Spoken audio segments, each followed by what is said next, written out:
gamers, and welcome to episode 391 of the Super Ultra Podcast Arcade for October 2nd, 2022. I'm one of your hosts, Daniel Nixon, and with me is my co-host, Dominic Stallworth. What's going on this week, Dominic? We're in October, man. Yeah. Halloween. Woo! This is spooky. It's already Christmas Halloween. trees out at the Target. I know, man. Oh, my goodness. I mean, I'm happy and really and then depressed at the same time. It's like, damn, time is just moving. Another year going by. Closer to death. Closer to death. That's what it means. Oh, so that's up. Closer to immortality, Dominic. But no, yeah. Man, this year, I wouldn't say it was a slow. I think the slowest year for me was 2020, the year of the pandemic, because of that span of people not working for months. Just everything being shut down. Yeah, but this year went pretty fast. I mean, this summer went pretty fast for me. I'm actually happy. I mean, because it didn't feel that long. It was some tough times, especially in June.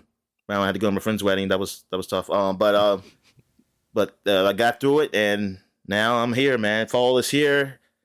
We're finally going. You got in sports, you got football's basically in full swings on its fourth week. Mm-hmm. You got baseball about to have the fall classic going on here. So yeah, and already preseason basketball. The Wizards were playing. They played 2 games over in Japan. Oh wow! Against the Warriors. I really lost the first one. I mean, wins and losses don't mean nothing in preseason. It's all about the look of the game. I just saw, I actually watched a little bit of the first game because I forgot what time it came on. It came on in the morning, I think. I think it was like 6 a.m. in the morning here over here. And I think I caught I saw it at 8 o'clock or something. I saw near the end. Then it came on 1 o'clock this morning, the game. I don't know who won it. The funny thing is I was kind of actually up, but I was in a almost comatose state though. That was kind of just not really is up, but not really functioning. No, the Wizards. I mean, they lost this one too, but hold up. Let me see. Yeah, okay. Oh, some more preseason games today. I think this must be the start of the other ones too. Yeah, Steph Curry. He must have played some minutes. He got 17 points actually. And Porzingis played. Rui Hachimura, which basically is like a homecoming for him. He had a double-double, 11 points, 10 rebounds. I think they probably definitely gave him more time because he is the Japanese probably ambassador, basically. Because I don't know any other Japanese players on. I know it's not on the Wizards. I don't know about the Warriors, like one of the bench players or something that I don't know about. But yeah, so yeah, good for them. They got to see the defending champs, the Warriors, and they got to see the future champs, the Wizards. So that's good. Sure. That's good. So good. But no, but it's when I was watching the game, the crowd is very different from America. I know that. They are not rowdy. When things happen, it's like claps. Yeah. Like this applause. It's like, it's like that. I guess that's their excitement level. That's excitement. Like they don't be going crazy and nothing like that. I wonder where they are because, for a while there, that's how wrestling shows were because there was no yelling because of COVID restrictions. I wonder if there's still some of that in place. Oh well, they are definitely wearing a mask. I know that. So wow, no yelling because of COVID. That's interesting. I didn't know that. Yeah, you could go to the show, but you could only clap politely. Oh, okay. Oh, so you know what? Maybe that's what it was. Maybe it's still the same. I mean, they're still not nearly as rowdy as our. Oh no, I know that because I heard that. Yeah, I heard that before too with them. Because I think Chinese are the same way. I think I was watching a sporting event. I didn't see them really get rowdy either. Though, and one thing I did, so that's one thing I think it just changed. The culture might change, or might be something happening. But anyway. But yeah, it was interesting watching that. What else? Really nothing else in basketball. Oh, well, in basketball there is about the coach of the Celtics, like I mentioned before, and I didn't realize he was the husband of Nia Long. Oh, really? Because people they was talk about oh man, just praying for her and blah blah blah. Well, it's a fiance. I'm sorry, her fiance. Oh, they weren't even married yet. Oh, Ooh. wow. Well, that's probably not going to happen now, right? I mean, I don't know. I have no idea. But but yeah, because I was thinking of something else. That was something separate when I saw that, and then I saw like, how you pronounce his name? Idoka. He is like, oh, his fiance Nia Long, and I said, oh my god, that was a fiance. So now it makes sense.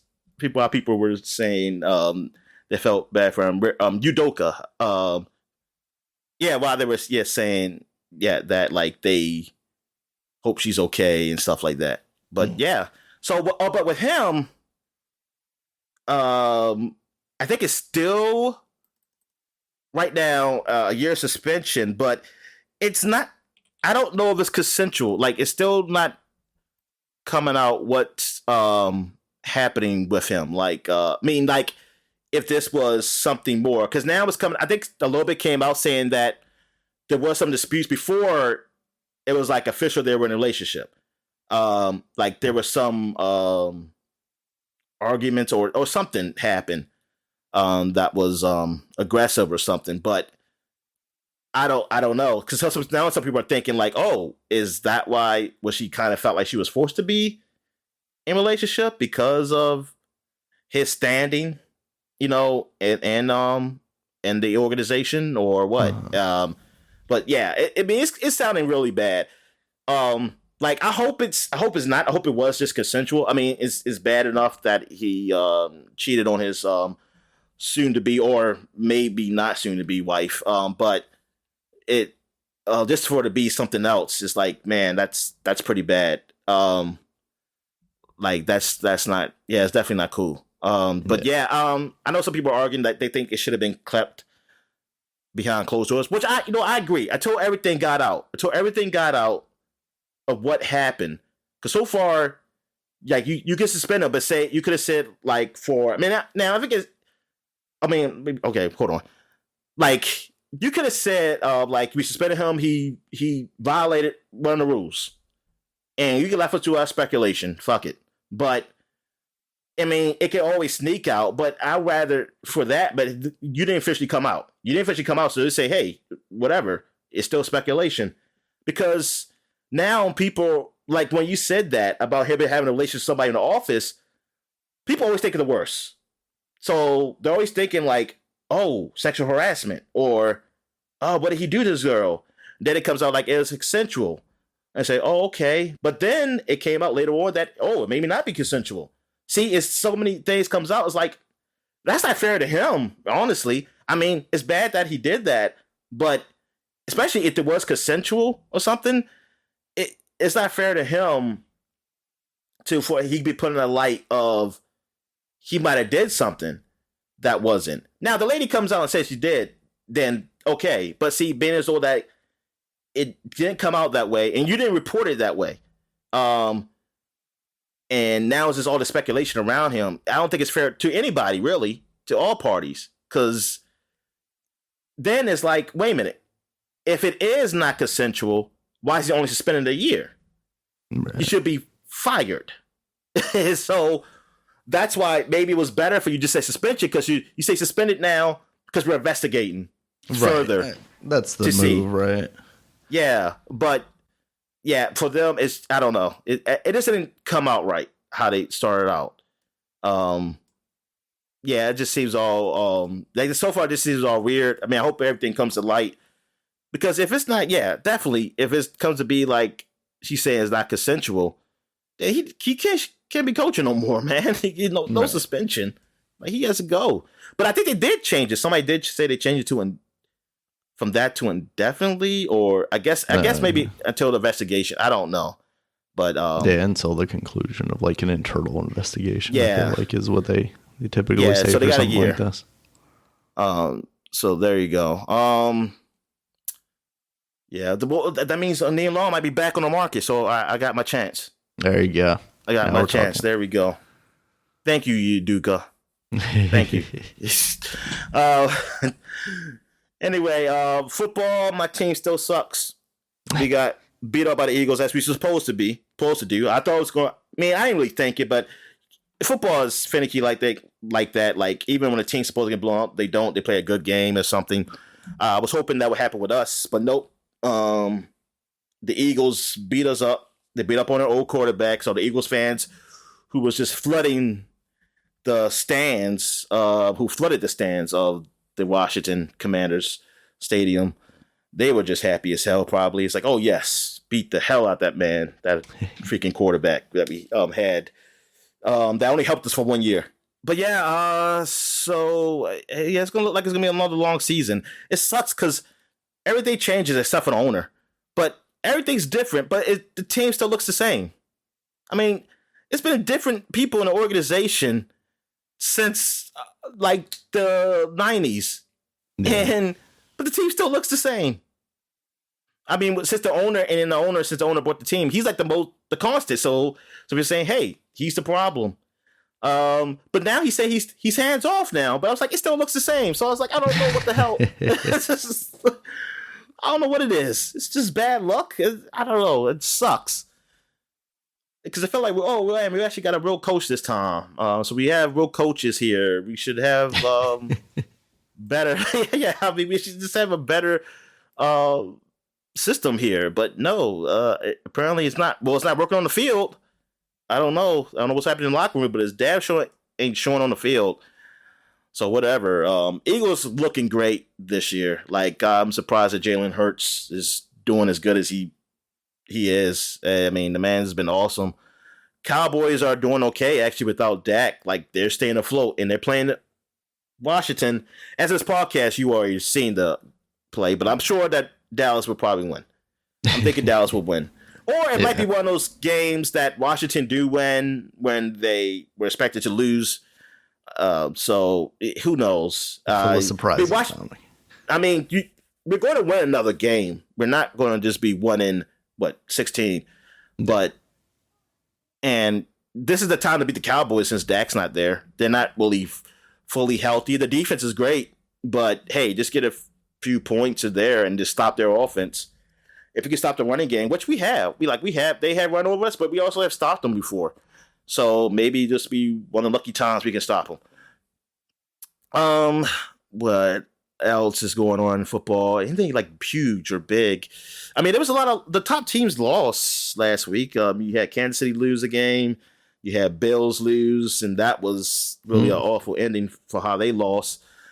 The big news though is what's going on with Tua, who on the Thursday night game got taken off the field because of, I believe it was a concussion. People saying, but people are blaming the organization because they believe that it was concussion actually on the last Sunday's game that he had. Oh wow! And that or some type of head injury, and he shouldn't have been playing this game. But they had reported that it was a back injury. Now, the NFLPA asked for investigation because it just seems suspicious of how he looked and how he was grabbing his head, that it's a back injury. Right. But the thing is, the investigation didn't even start yet, so he still came to play. So, like, were they just holding out saying, like, hey, we'll do an investigation after this game because we want him to play the Thursday night game because this is big.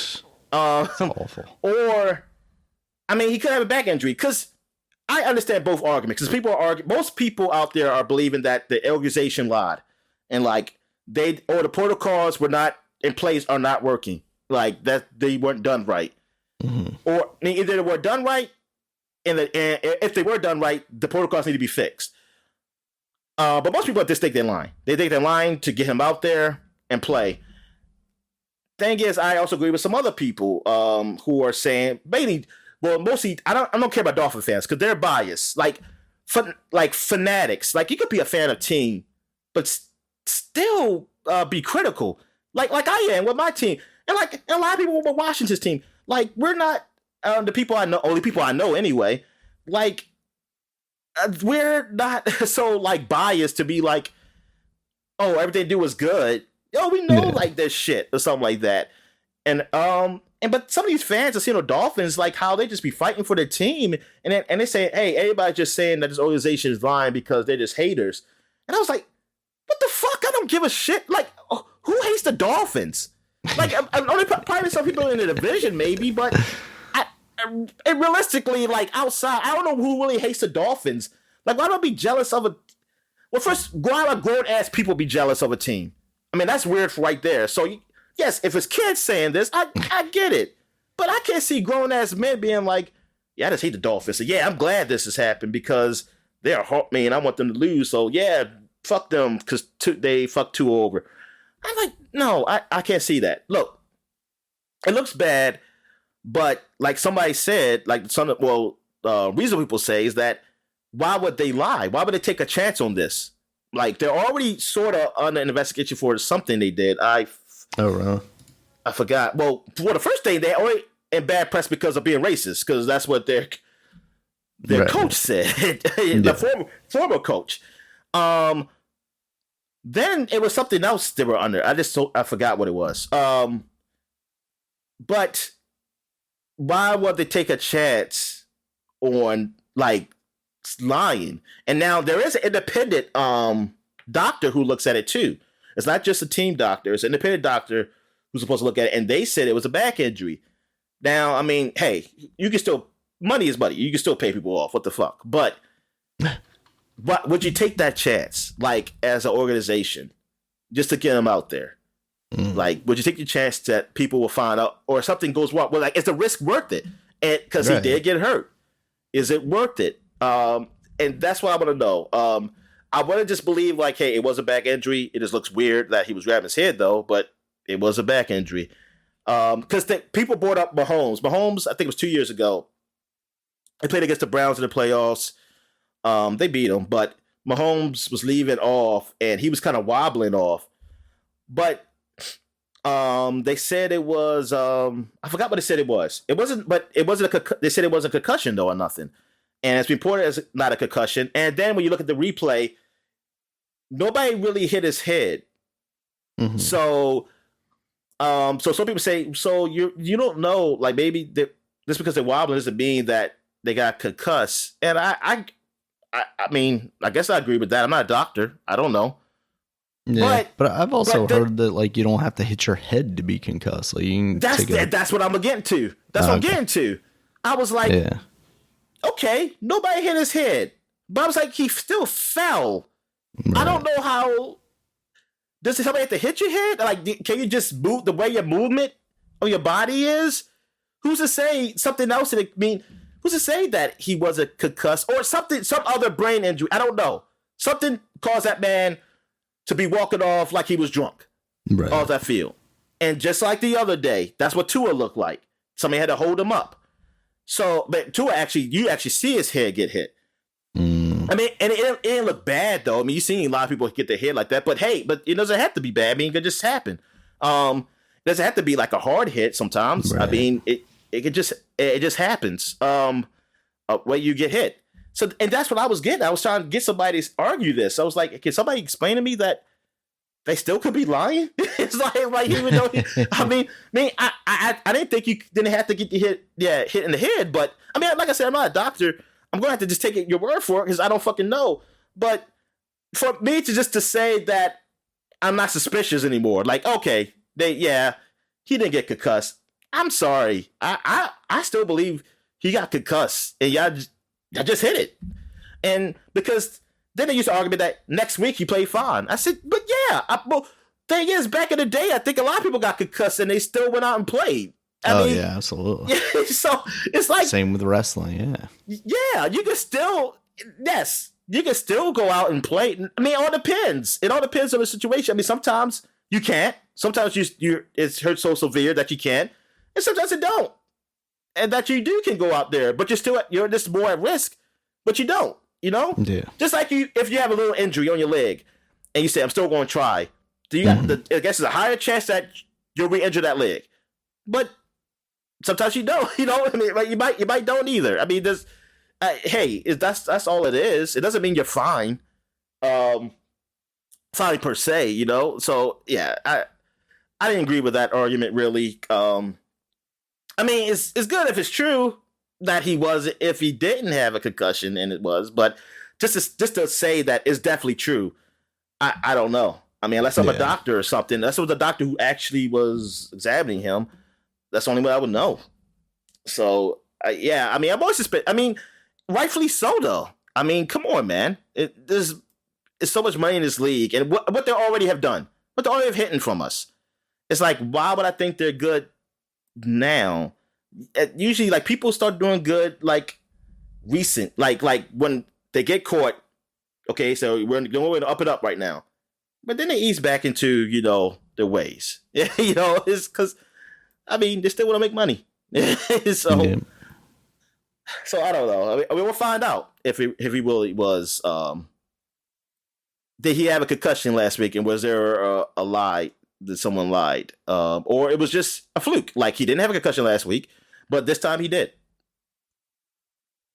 All right, so where we at? So I guess we can talk about some. Oh, baseball. Not much to talk about. Orioles are out. They're officially out. So, but good season. They won 81 games, so they're definitely going to finish 500. Nice. At least, yeah, in the right direction. Exactly. So that's good. So, any wrestling news? So nothing really to talk about as far as the shows go. I haven't seen any of the stuff this week, to be honest with you. But kind of biggest news coming out of the wrestling world this week is that Antonio Inoki, who was the founder of New Japan, kind of a legend in wrestling period, and eventually even got into Japanese politics. He passed away at 79 this week. So Japanese politics. Kind of been mourning him. What's so that? Like the diet.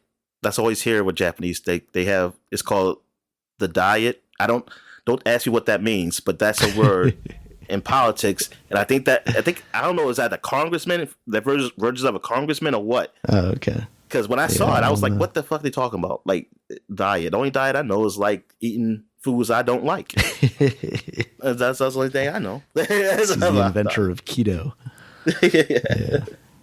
Yeah. So that was kind of the big news, came out Friday. But that's kind of been it, wrestling wise. All right. So I guess we'll get into what we're playing. So have you played anything? Just a little bit more of Shovel Knight Dig. I'm getting more into it now because honestly, last week when I first started talking about it, it kind of hadn't really hooked me in the same way that other roguelikes have. But now I'm kind of getting into the swing of it a little more. I got to the first boss. I haven't beaten him yet, but I'm feeling it a little more now. I'm digging it. Cool. All right, so I play some VR games, and actually I've just been forgetting to mention them just on the week because the last Clockwinder is a VR game I actually played a couple weeks ago, and it's a puzzle game. You play as this woman who I guess is like futuristic because I guess you got dropped off on your spaceship, and you don't see it, but you're talking to radio with the guy who dropped you off or anything or something. And actually, I don't know. Was it space travel? I'm going to assume it's space travel. Shit, I don't know. But so you're on this tree, and this tree it's controlled, like the workings of the tree is controlled by like all these what's it called? What's those things called in the clock? Like mechanisms and stuff. Yeah, those mechanism tubes and stuff. So apparently you learn because you listen to these journals that you were actually, I think it is a space shuttle because you had a long time ago. We was a stowaway on one of the ships, and the ship had landed there to drop off stuff, and you got out, and this woman was there, and because she was watching the clock tower, and then clock tower's kind of built in the tree, but anyway, so you got stuck there because it's about 3 months, I think. 3 or 6 months that the next person was going to come. So you basically stayed there for that time and got to know her and got to know the workings of how this stuff works. So it's like in this clock tower, I'm trying to look at information about her and stuff. I don't know. Something must have happened to her in the past. I don't know. I'm assuming she must have passed away, and I just been gone for a while, and so there's nobody there. So now it's like kind of a puzzle game of me trying to get stuff working again. Like they got these bots that you can do. You don't really control them. Like they'll follow your movement. So if you turn a bot on and do a movement, they'll repeat that. So okay, so it's like recording in action type thing. Yeah, and okay, that's cool. So I'm throwing these little grape things, whatever these things are, into this bucket. I guess it's some type of fuel or something, because it gives it's energy that's used to help wind all the mechanisms, because the floor changes. Like if I go to this machine, I'll change the floor to something else. Like it'll go down the trunk of the tree, and then it comes back up with a different type of floor. And then I'll go look for stuff on there and try to work out the puzzles there. It's fun. I mean, I like it.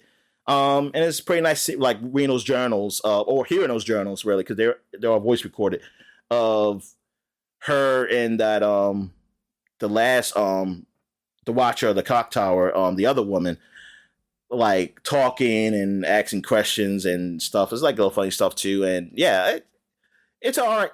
It's all right game. Like I enjoy it so far. Cool. What else have I played? I played that new NFL VR game. Okay. The one you was talking about.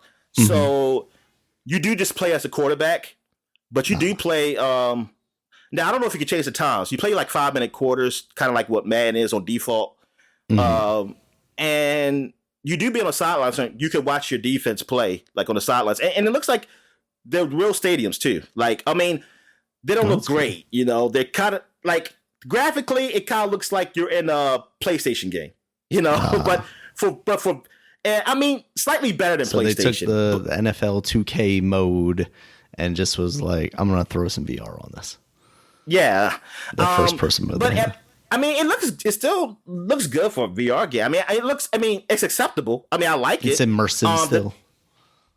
It's immersive. Still immersive. Immersive. Oh, yeah, it is. Because, like, the scene that, cause I try to put it at my kind of height, and everybody's taller than me. I mean, of course, because I'm no, today. What am I talking about? I'm 6'6" and something like that. What am I talking about? I know. I'm taller than everybody. That's how it's dope. But no, yeah. So I kind of put it up because I was like, darn, I'm really short. And I can't. Hey, I see why people say they don't like quarterbacks who are short, because they can't see over the lineman. And no, I can't. I cannot see over his lineman. But I kept it. I put up a little high. I put up probably like maybe 5'10"ish, 5'9"ish, kind of Russell Wilson's height. Which now I have a little more respect for him, because I'm like, darn, he can still see over these guys. Yeah. But thing is, it seems like it's a little easy. I don't know if there is a harder mode. Maybe there is a harder mode, and I'll just try that. Because me throwing the ball, I don't feel like I'm throwing it that accurate, but it goes to my receiver. And then the first 2 touches I got, my receiver just bust out for like, I don't know how many yards, like maybe 60 or more or something, because he just broke a tackle and he ran all the way down. And then the other time, broke a tackle, ran all the way down. Then later on, it started getting a little harder for me to get like first downs and stuff. Well, it wasn't hard to get first downs, but he wasn't breaking tackles as easily. But it's cool. Like you pick up the play, you look at your risk, you pick the play. It sounds like Michael B. Jordan is the voice of this game. Oh, okay. I mean, I don't know. It sounds just like him. So it might be him. I don't know. It might be him. But yeah, and because he's the one calling the plays and everything. And then so I was in Washington, and it's the real schedule, like this year's schedule, playing against the first game against Jacksonville. I think we ended up beating them 28-14 or something. And it's cool, like you be on the sidelines watching your defense play and stuff like that and everything. I recorded me playing, so I'll post that up there. Cool. But I mean, it's neat. I do like it, and they have it where you have a menu system, like you're in a locker room, and like your rewards of what you did and things of that nature. You can look at the standings and stuff, the stats. So yeah, it's like a Madden game, like a really toned down Madden game, but for VR. But it doesn't feel cheaply done to me. Like, yeah, they could have just been like some fake ass stadiums, just like it's the same stadium no matter what. Right. But they have day and night, and like you start off when you first start the game, because it starts you off like a tutorial. You're in the Ravens Stadium at night, and it sort of looks like MAT Bank Stadium. I mean, it's not totally the same, but it's it's basically it. Like it gives you the same feel, kind of. Yeah, and because then when I was in FedEx Field, I was like, okay. Then because I was curious, like, is this going to be the same stadium? I said, oh no, it's FedEx Field. There's just more fans in here than it's supposed to be, but but it is.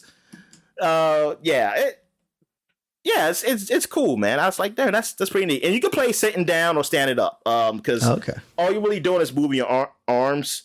And the way you run, you got to move your arms, just kind of like you're up and down running, almost like a skiing or something. I don't like I'm trying to run. Yeah, it's pretty neat. I think I got sacked like one time. You like turn red. So ooh, it's like just a red thing come on you. Yeah, because it's just one of those guys coming at me. Like, oh shit. That's pretty neat. Yeah, that's cool. What else have I played? I think so. All right, I played some more of As Dusk Falls, the story-based game. I came on Xbox Game Pass some months ago, and man, it's gotten really tense. Like, oh man, like here's what it does. Like some answers seem so easy, like they feel so easy. Like, I don't care. I don't feel like there'll be any consequence for this, or if it is, I can live with it. Yeah. Because I feel like, I'm doing this. It's like, I say, say fuck this guy. I might get a guy. Somebody might get killed. I was like, fuck them, and or like screw somebody over or do something. But see, they do flashbacks. So you're flashbacking, might see somebody who got killed or somebody who something bad happened to them. Then I'm feeling guilty. Like, oh my God. Say, what have I done? Man, I didn't deserve this. I said, I could have. Damn. I said, damn. It's like, God damn. Because I want to give away another story. But yeah, it does that. Like, the flashbacks are, it's really good how they intertwine with the story that, not all the times I feel guilty or feel like I made the wrong choice, but it does put a perspective of how things are in the present. It's like, oh, I say, now I see why, like, this person acts this way. This person was asking questions. And, man, I just wish, I don't know if you can. I think I tried it, but maybe it was another menu you're supposed to go to. I wish it was like how those Nonary games are, or all those Chunsoft games, where you can just go back, just click back to see the other path without me having to go all the way back up to the beginning of the chapter. I think I'm on chapter 3 right now. And without going all the way to the beginning of the chapter to try it again. Because I don't want to go through all of it again. Sometimes I just want to say, okay, what's about this path? What would happen? Because I remember enough. That I don't need to go all the way back. If I choose to, I have the option to. But yeah, I hope they have that feature, because that would suck. But other than that, man, this game I really like it. Like, the story is really good. If this was like a movie, it would be an okay movie. Like, it'll be okay. It'll be all right. But you making decisions of how it goes is what really makes it better. And yeah, it's something. It's really good. Like I want to play this again, but darn, this game is actually pretty. Because I think I only played I played like an hour of it last time, and that wasn't even I don't know if that was the start of the chapter. I don't know if that was the start of it. So it's a good amount of game, because I don't know how many chapters there are. And I felt like I played some hours of this game. So it's a good amount for the type of game it is. It's a good amount of game. Nice. All right. That's what I play. I finally finished Guardians of the Galaxy. So overall, like, story-wise, I think it's great. Like, it's a good comic book game. The characters are great. The voice lines, the voice acting and stuff, the interactions. They did a great job on that front, but it's just a lot of bugs, a lot of glitches, that more so than I think should be. Yeah, so it gets a little stale as time goes on, because I had already leveled up. Well, that's technically my fault, because I cheated and leveled everybody up. But I thought there was more. I thought it was like, okay, there's more to this, because it's not that many upgrades. I mean, for the others, like for Peter, I mean, some of the upgrades I don't even care about. Like, I don't even care about. So that's why I just put them up there. But like I said, I wish I could control those characters. Like, if I could control those characters, I think the battle system would felt really good. Like, it wouldn't be as stale as it was. But since I only could control Peter and just tell them what to do, what to do, or whatever, it wasn't as good. Like, it got stale pretty fast. So this game it's all right. Like, it's an all right game. Maybe it's still fun. Like, I think overall it's still fun. Like, people should play it if you're into these type of third person single player games. Like, it's worth it. I mean, it's just quality wise. Like, I felt like if there was more, I don't know what's the word I'm looking for, polish to this game, it will be just as good as those Sony third person games. I mean, okay. I mean, I don't know. People put them as such a high mark. Like, right. I mean, they freaking call it what the Schindler's List of games. Some people say. So I don't fucking know. Man. So, but yeah, I mean, it's just like it's not enough polish. And you know what? I want to know, were they? Was there an attempt to do either 4-player co-op, or maybe not 4-player co-op, or but at least that you can control. Between. Yeah, you can switch characters. Was there an attempt to do it, and it just said, like, Agents don't have enough time?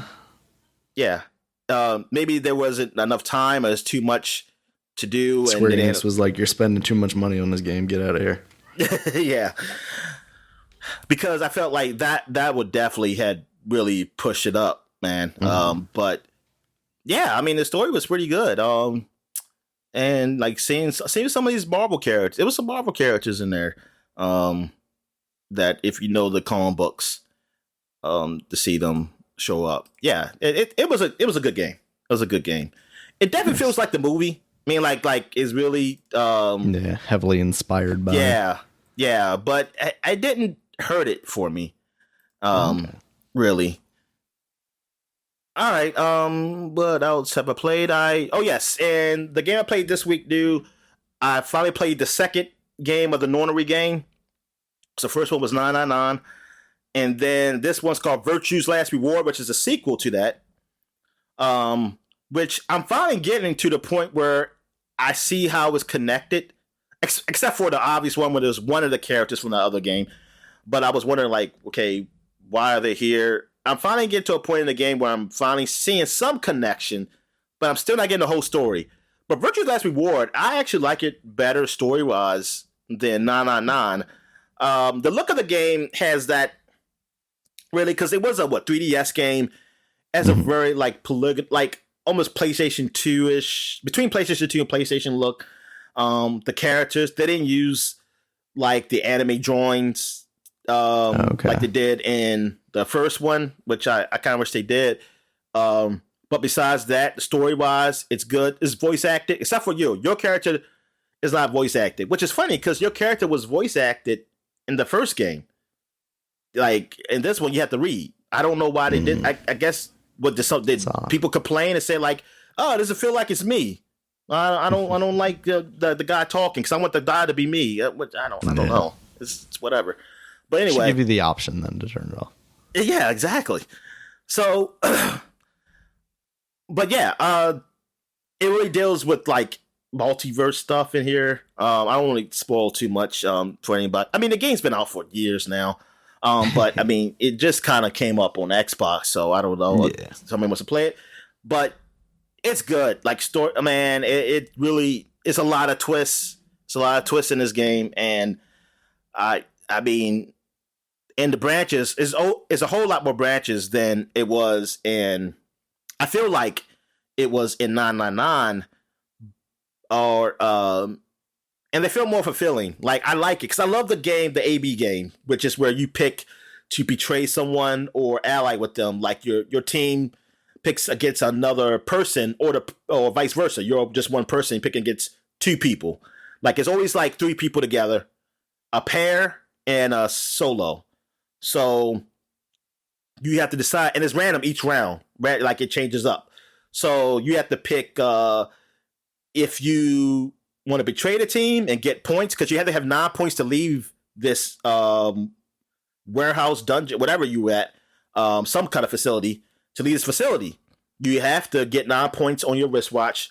But if you get 0 on your wristwatch, you'll get poison. Some kind of poison in the wristwatch. It'll stab you and kill you. So then again, so people are trying to say like, "Ooh, this guy." Some people might say, "Hey, I'm here to get out of here. I'm going to be really nice to this person." Then I say, "Fuck you, bitch," and then hit betray, and then I get another 3 points, because you get 3 points if you pick betray and they pick ally. Now, if you both pick betray, you get 0 points, so nothing changes. If you both pick ally, you get 2 points each. But then it gets like some people betray in the first round. So then it gets to a point where it's like, I'm at 6. All I need is 3 more. I was like, what do I do? And the person say, what you going to do? Say, you know what? Nah, I don't want to leave. Like the one person told me is like, I don't want to leave now. I want everybody to leave together. So I say we pick ally. I'll just get 8. Because I'm not going to leave. He said, I'm not going to leave at 9 anyway if y'all don't have 9. I trusted him. The son of a bitch lied to me. He lied to me. He got 9 and tried to leave. Or actually, he did get away because people tried to stop him, but they couldn't. But it's funny, when on one of my branches, I picked betray and got 9. But every time I run for the fucking door, somebody stops me. I was like, you son of, why am I so ass? Oh, not strong enough to get him all. I said, you bastard. And then I'm like, but here's the thing. The only reason they're stopping me is because they just don't want me to get out and just suffer like them, because it's like, they can't go through the door if I open the door. If they go through the door, they get poisoned by the watch. Right. If you don't have 9 points. But I was like, you might as well let me leave and just hope I tell somebody and I get you out. I was like, you hating bastards, man. I was like, you have to kill my ass after that. Because I said, I'm killing everybody. Like, fuck everybody. We're all going to die because I'm trying to kill everybody's ass. It was like that. It's like, man, I was like, you sons of bitches. Oh, man, but this is awesome because, yeah, you do the puzzles just like the 999 game. You have these puzzles, but it's not a lot of math puzzles like 999 was. Not a lot of things off the base 9 stuff. The only thing that's same with that is that you have to get 9 points. That's it. Other than that, yeah, I don't know who's doing this because it can't be the people who did it last game. And I don't want to spoil it, but if you play the last game and beat it, it can't be them. So yeah, it's good, man. I'm really like into this. Like I want to do like 100% just to see all the paths in here, and I got a lot of it done. I'm closer to the end than the beginning. I know that, but yeah. So I guess that's it. So we'll take a quick break. Excuse me. Yeah, that's it, right? For this section. Oh yeah. That's it. So we'll take a quick break, and when we get back, we get to the flashback segment. All right. And we're back, and we forgot that we skipped what we've been watching. We hate the video game, so we're gonna go back to what we've been watching. So what you been watching, Dan? Yeah, so just watching the usual. Watched the latest episode of She-Hulk. Thought that was all right. You know, she's still doing She-Hulk stuff. In this one, she's going to the meditation retreat of Emil Blonsky because she's trying to get over this guy, I guess, basically. So, yeah, it's a very self-reflective episode. You know, she met that guy at the wedding last week, and they hit it off. But now she's running into some troubles with that relationship. So, you know, more of the same kind of tropey stuff of comedic, almost rom-coms, I guess. But I'm still enjoying it. Yeah, I didn't watch it. I think I'm done. It's like I'm not gonna miss nothing. Out. I'm not missing nothing from this show. So I gotcha. So what else you been watching? Also been watching House of the Dragon. This episode, they finally do like the big time jump where they replace the main actresses. And yeah, I mean, this is a huge jump because all of a sudden Rhaenyra has like a couple of kids, and seemingly they are not from her husband, which makes a little bit of sense considering she has 3 kids, right? Yeah, 3. Yeah, I think she's having the third one. Well, she already had the third one. As the show begins. Oh yeah. Yeah. And that was intense because then she's like, her handmaiden or whatever says like the queen wants you to bring the child to her, and you think like, oh man, there's been so much tension. Is she just like looking to get that child to kill that child or something? Yeah. So Rhaenyra goes. I think that. I mean, that's awful on her part. I mean, look, I get the lady's mad. Even though I don't know why she's mad at her. Well, I think she just has it in her head now, probably mostly from her father, that basically she is the threat to her children and her position of power. Yeah, but I just don't. I feel like I'll more so like if you're being obvious that you don't like her, it's like shit. Well, then just end this quick. Like because I feel like you need to be. I mean, she's being somewhat smart with it. I just feel like you're taking a chance by being like not even trying to attempt to be friends with her again. Because even if you don't like her, I will attempt it, and if I do want to do something, I can have a chance to do it. I'll be ready. She won't be ready, but I think she already knows. Like she already knows that there's tension between them because especially you're gonna ask for a child right after she got birth to it. Nah. And I think that turns out to not be like, oh, she just wants to take that baby and throw it into a river or something. But it was still stupid. Yeah. I mean, that's stupid, but I mean, like her still, trying to go like, this isn't a baby between you guys. It's like, wait a minute, the baby just came out. It needs to be with her or his family. And like they didn't know about skin to skin back then, Dominic. You gotta get that skin to skin contact so the baby can bond to you. Like the only person is the father or the mother, and like for this moment, and like you can wait, or you could have, or your ass could have been in there. Really, I don't see why you could have just been there. I mean, if you really want it, she's the queen, Dominic. She doesn't go to people; people come to her. Well, she should have told her to have the baby in her room then or something. Then shit, it bleed all over the place. I'm offering you my bathtub for the birthing. But it was no, I like this episode. That charm jump.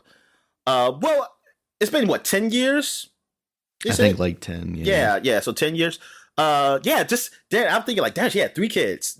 She had 3 kids already. That's all. And already like, and I guess she just moved on to another night. From that guy, and then he's just like now he's the King's Guard. Well, now, and he's just he's still bitter. It's like it's been 10 fucking years. Like that. Oh yeah, that is some fucking on. hate. That's like Jesus Christ. Like, how do you live like that? Like just like. Seething, that's exactly, for 10 fucking years. Like I couldn't be there, or it just would have been fuck it. Like whatever. I just gotta move on. That is something else. Because I was thinking like, oh, she fucking him now. But it doesn't seem like because he seemed like that honor bound guy or whatever. So yeah. Wouldn't be entirely surprised, but at the same time, both of them seem like they're so quote unquote virtuous that wouldn't be the case. Yeah. Like this false sense of virtuosity or whatever. I definitely didn't need that scene, that dude jerking off to the son or whatever the fuck he was doing, like jerking off to the kingdom. I don't know what the fuck that was. I don't know what that supposed to mean. That's probably some meaning that somebody is. If I go read it, I guess on forum and say, "Oh, this actually means he loves the kingdom." very much. Just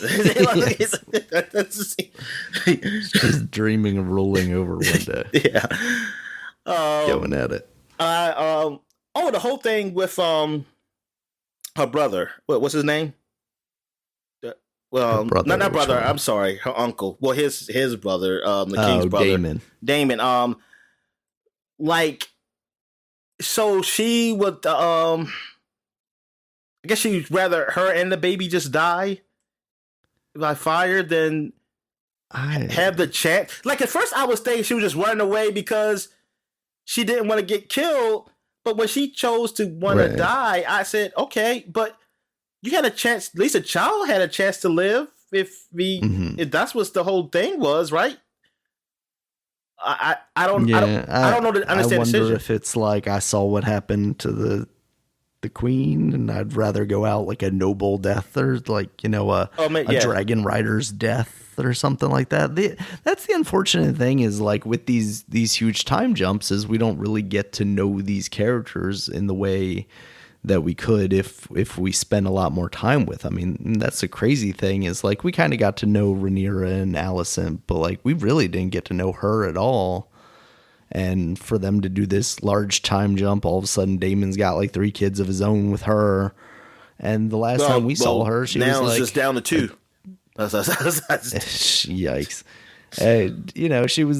She was a teenager, and the moment before that, she was a 12-year-old child. So we haven't really gotten to know much about her and her relationship with Daemon outside of like her just wanting to not being happy or content with being stuck in this like off land where they could live as lords. She wants to be a dragon rider and participate.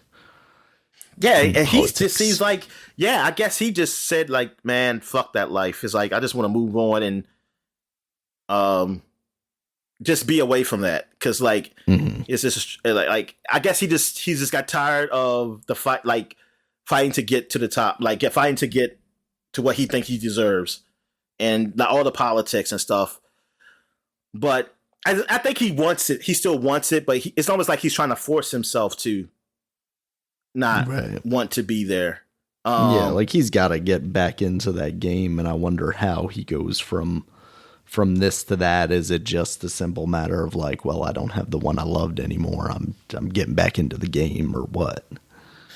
And I think some people was questioning like, how did she die? Was she, because she's usually the people who have Targaryen blood or dragon riders. Flames. Yeah.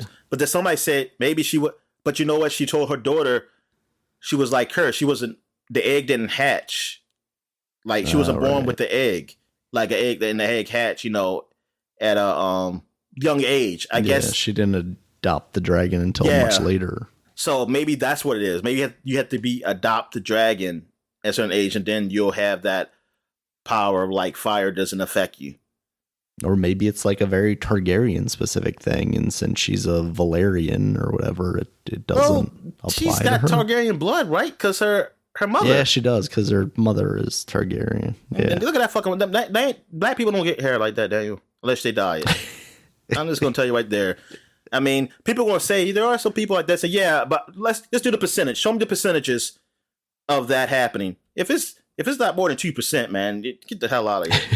It's like a black. Because, we're not getting that hairstyle.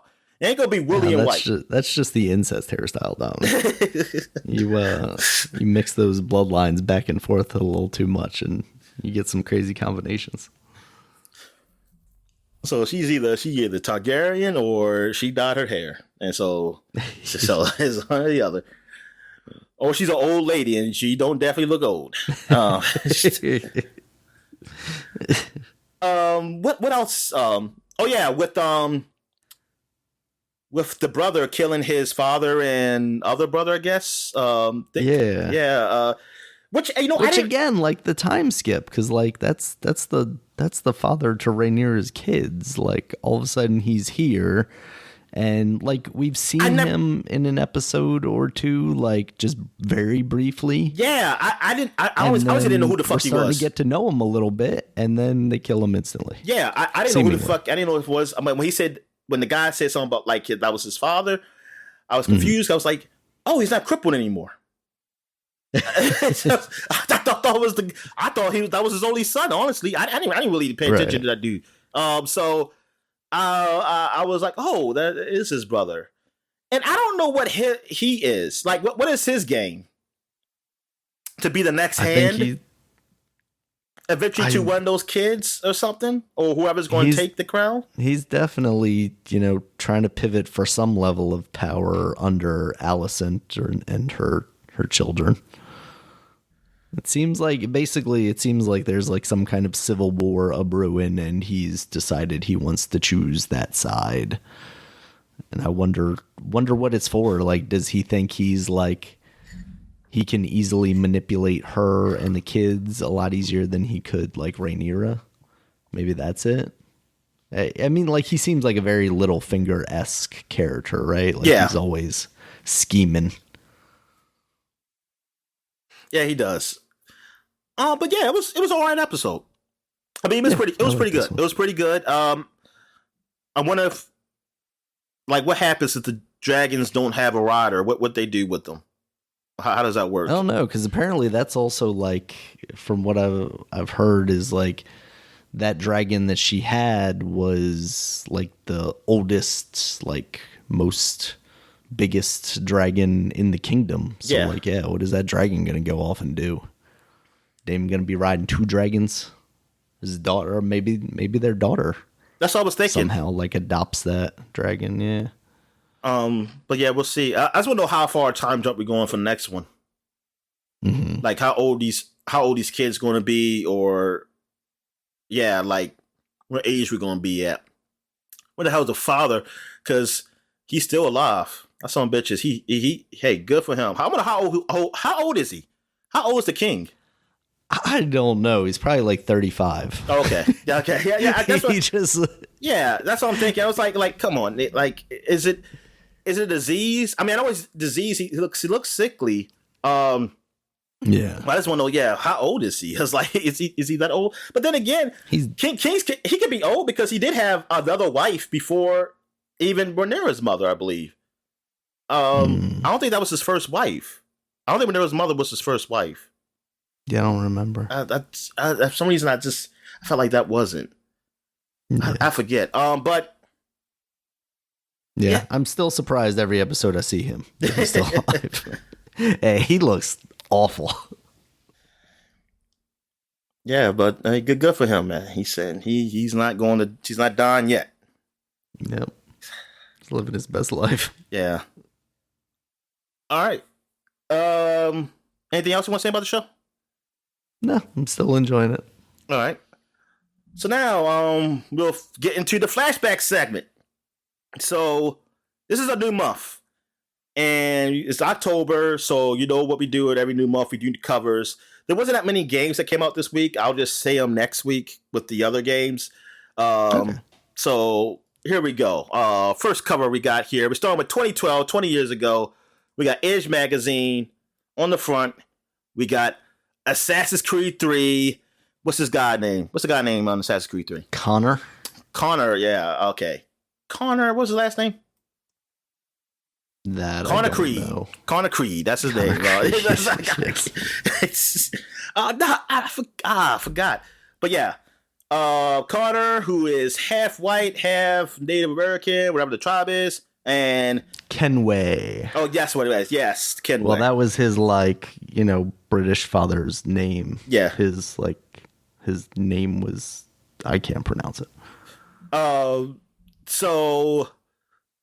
Hell yeah, it was. I mean, this was. I was really looking forward to this game. A lot of people were. It was a new Assassin's Creed. Mm-hmm. After Assassin's Creed 2, Assassin's Creed 2 really upped the franchise, and with those two games that came after it, Brotherhood and what's the other one called? Revelation Brotherhood. Yeah, Revelations. They were great. So now it was like, oh yes, just continue the story, man. And now we're in America, man. I was like, oh yes. This is awesome. Yep. But how are they going to do this? Because I don't really care about George Washington as much as white people do. So how am I going to be on his side? But you kind of were. There'll be DLC where you kill him. But yeah. I mean, yeah, when I see the previews, like the woods and stuff, say, oh, yes, it's nice. But then I was thinking, like, man, it's not really a lot of tall buildings because this is the early colony times. This is before the. But they did make up for that with, like, the wood stuff, like running through trees. They made that stuff look really cool. And then you have, you can hunt and stuff like that. This is the early hunting stuff. It wasn't really nothing like that, except for Red Dead Redemption. It was still, and I think the Red Dead Redemption just still came out before this, right? Yeah. Okay, so it sucked. Then I'm sorry, I'll take that back because compared to Red Dead, yeah, Red Dead was still better than that as far as hunting. But they had it was all right. It was all right. You know, you use it to upgrade your bow and things of that nature. Some of your equipment that you wear. But the game just didn't turn out as what we thought. I mean, yeah, it just, I don't know. It just wasn't as good. The story wasn't as good. It just got a little. The best thing was it just took so long to get started too. Like you start off as playing as like his father on a boat, and you come to America, and then you're like playing as him as a kid, and it's like, when do I just become an assassin and start assassinating? Yeah, it just, the pacing wasn't as, definitely not good for this. Yeah. But we'll be talking about it later on because it is it comes out I think in November. It'll be his 10th anniversary. But at this point, people I was thinking this is going to be a great game, man, at this point. So what else they got up here? They got here reviews: Darksiders 2, Sleeping Dogs, Anarchy Reigns. I don't know what that is. Orcs Must Die 2, New Super Mario Brothers 2, and Dyad. Dyad I've heard of. I have to see it, though, to know what the hell that is. And I'm not going to read that small thing. It says something in there. It says Assassin's Creed 3 is going to be a failure. Best game ever. They knew it. They knew it from the beginning. All right. So next we got Xbox, and I had it, then I just clicked it off of it. All right. Here we go. Borderlands 2 exclusive. The scoop on never before seen areas, brand new characters, and hilarious new story details. I almost felt like we talked about Borderlands 2 already. Why? You know what, Dominic? I fucked up. Oh, okay. Because the October PC Gamer is actually Borderlands 2 as well. The one we just looked at is November. Oh, what is the October game? Which one looks better? Because it says they had the scoop, Dominic. Okay, maybe they got exclusive Borderlands 2, the scoop, or never. Okay, they had a different scoop. So they got a never before seen areas in here. But then the game already came out, didn't it? Oh no, it did. But I feel like I mentioned it though. What did we talk about it at? Was it last magazine's cover? Was it cover? Maybe it was the last magazine. Yeah, it's probably some little bits on there. All right, so Borderlands 2 is on both the Xbox and the PC Gamer, and look at that, the 32. Actually, no, it's saying that September 18th is when Borderlands 2 came out. So we did talk about it. So what in the world is going on here? And this is October. Like, they're supposed to be. I mean, I guess you know what? Technically, these magazines come out at the beginning of September. October one comes out in September. Yeah, and then gets displayed until early October. Wow. I hate magazines, Dominic. Yeah, that's how they do. So, but thing is, they usually be so ahead though with these kind of covers. This is really exactly that's weird. They usually be really ahead of that. But anyway, Lilith. That's the first one. I'm trying to think of her class. I keep saying want to say necromancer, but that's not fucking it is. Damn, it's a magic. Whatever magic is, that's that character who's like Lilith. Angel. Okay, no, that's. I never knew their names honestly because they would talk. So they're not really. It's like you're just controlling them, but they don't feel part of the story. Right. So yeah, I'm gonna cover and what they got here. I mean, I talked about this game already because it released. So ain't really much to talk about there, but we can talk about Halo 4, how the upcoming shooter will change games forever. I wonder what that means. A siren. It was Maya, Dominic. Okay, the Maya Siren. Yes, that's the class. I don't know how. I'm curious what they said. How does this change games forever? How does Halo 4? I played the game. I beat it a few times. I can't tell you how it changed games forever. I don't know what the hell that means. It proves that Halo can be taken by another developer and a game still be made perfectly fine. Oh, okay. Well, not control to those fans, though, Daniel. I mean, those fans are wrong. It's a better game. All right. Better than Grand Theft Auto 4? Can Sleeping Dogs best? Yes. Rockstar's classic? Uh-oh. Yes, again.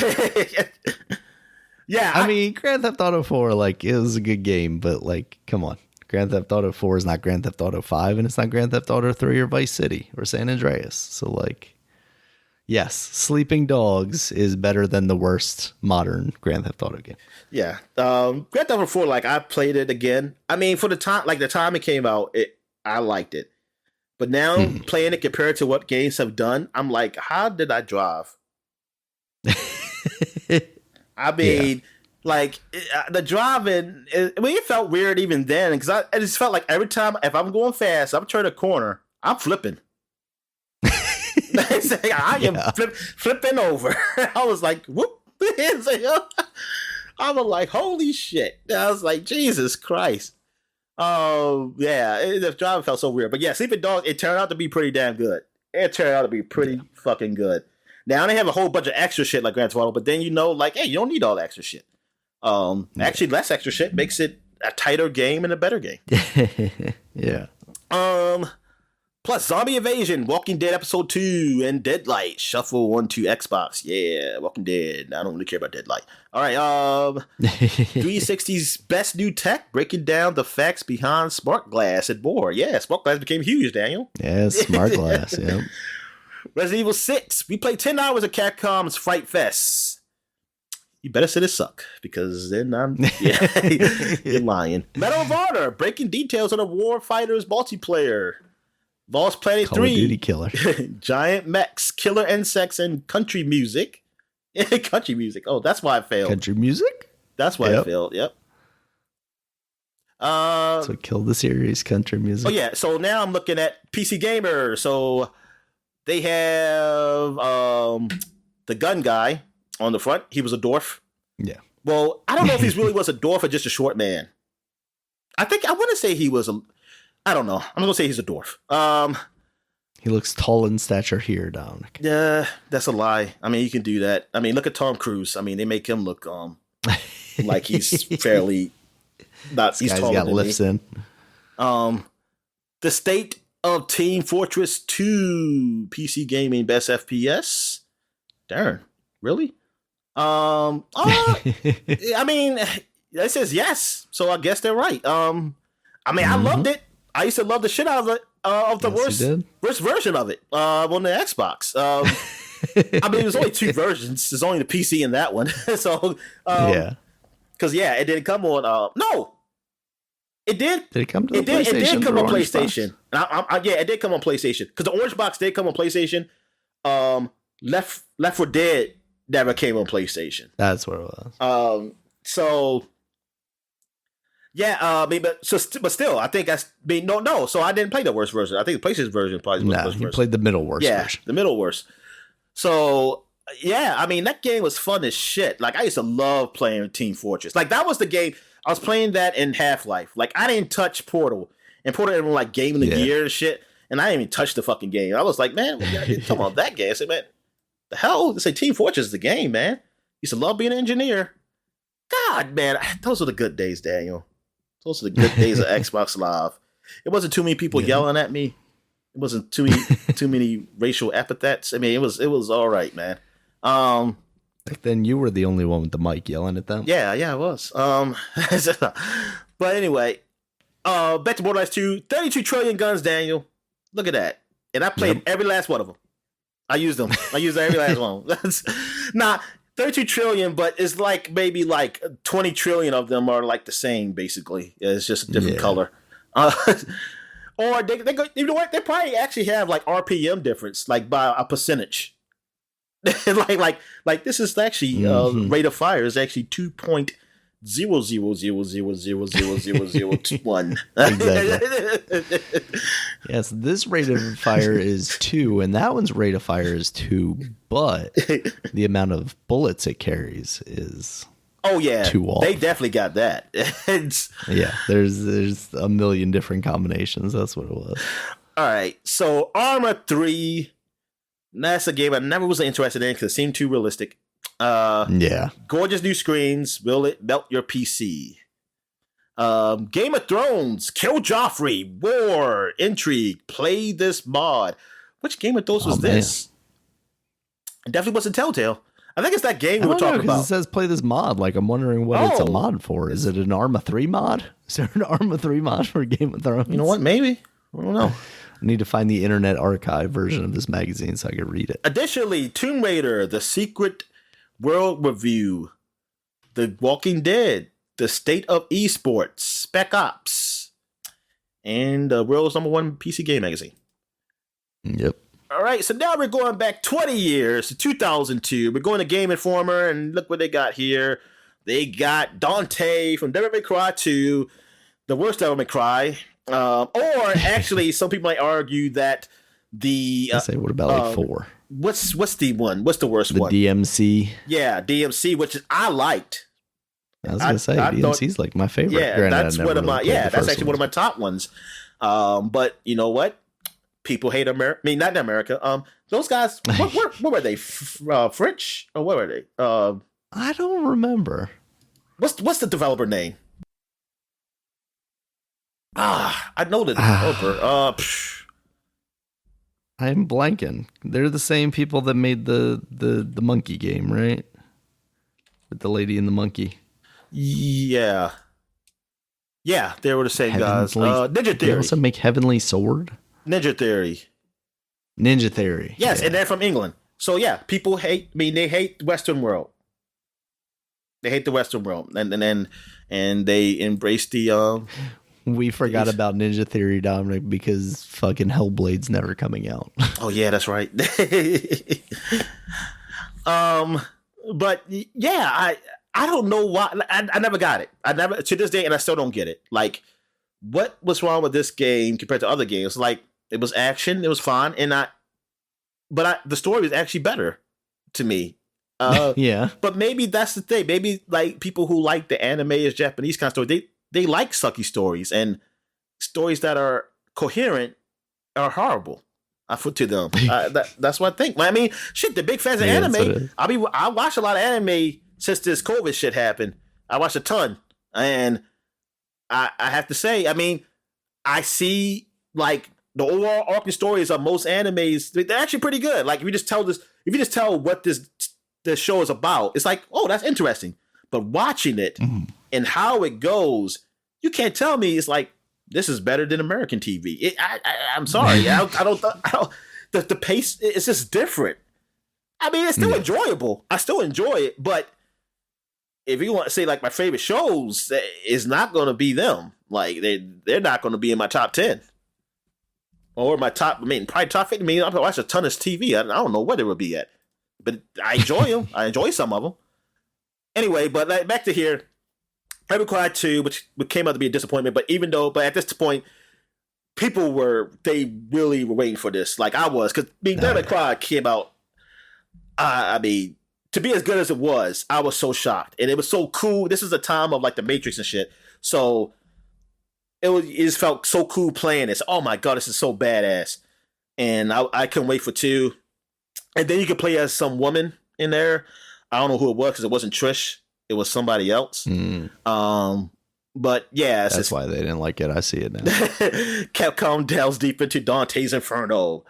Also, The Sims Spectacular. 4 new Sims games previewed. 4, I guess. This is when The Sims came on the consoles?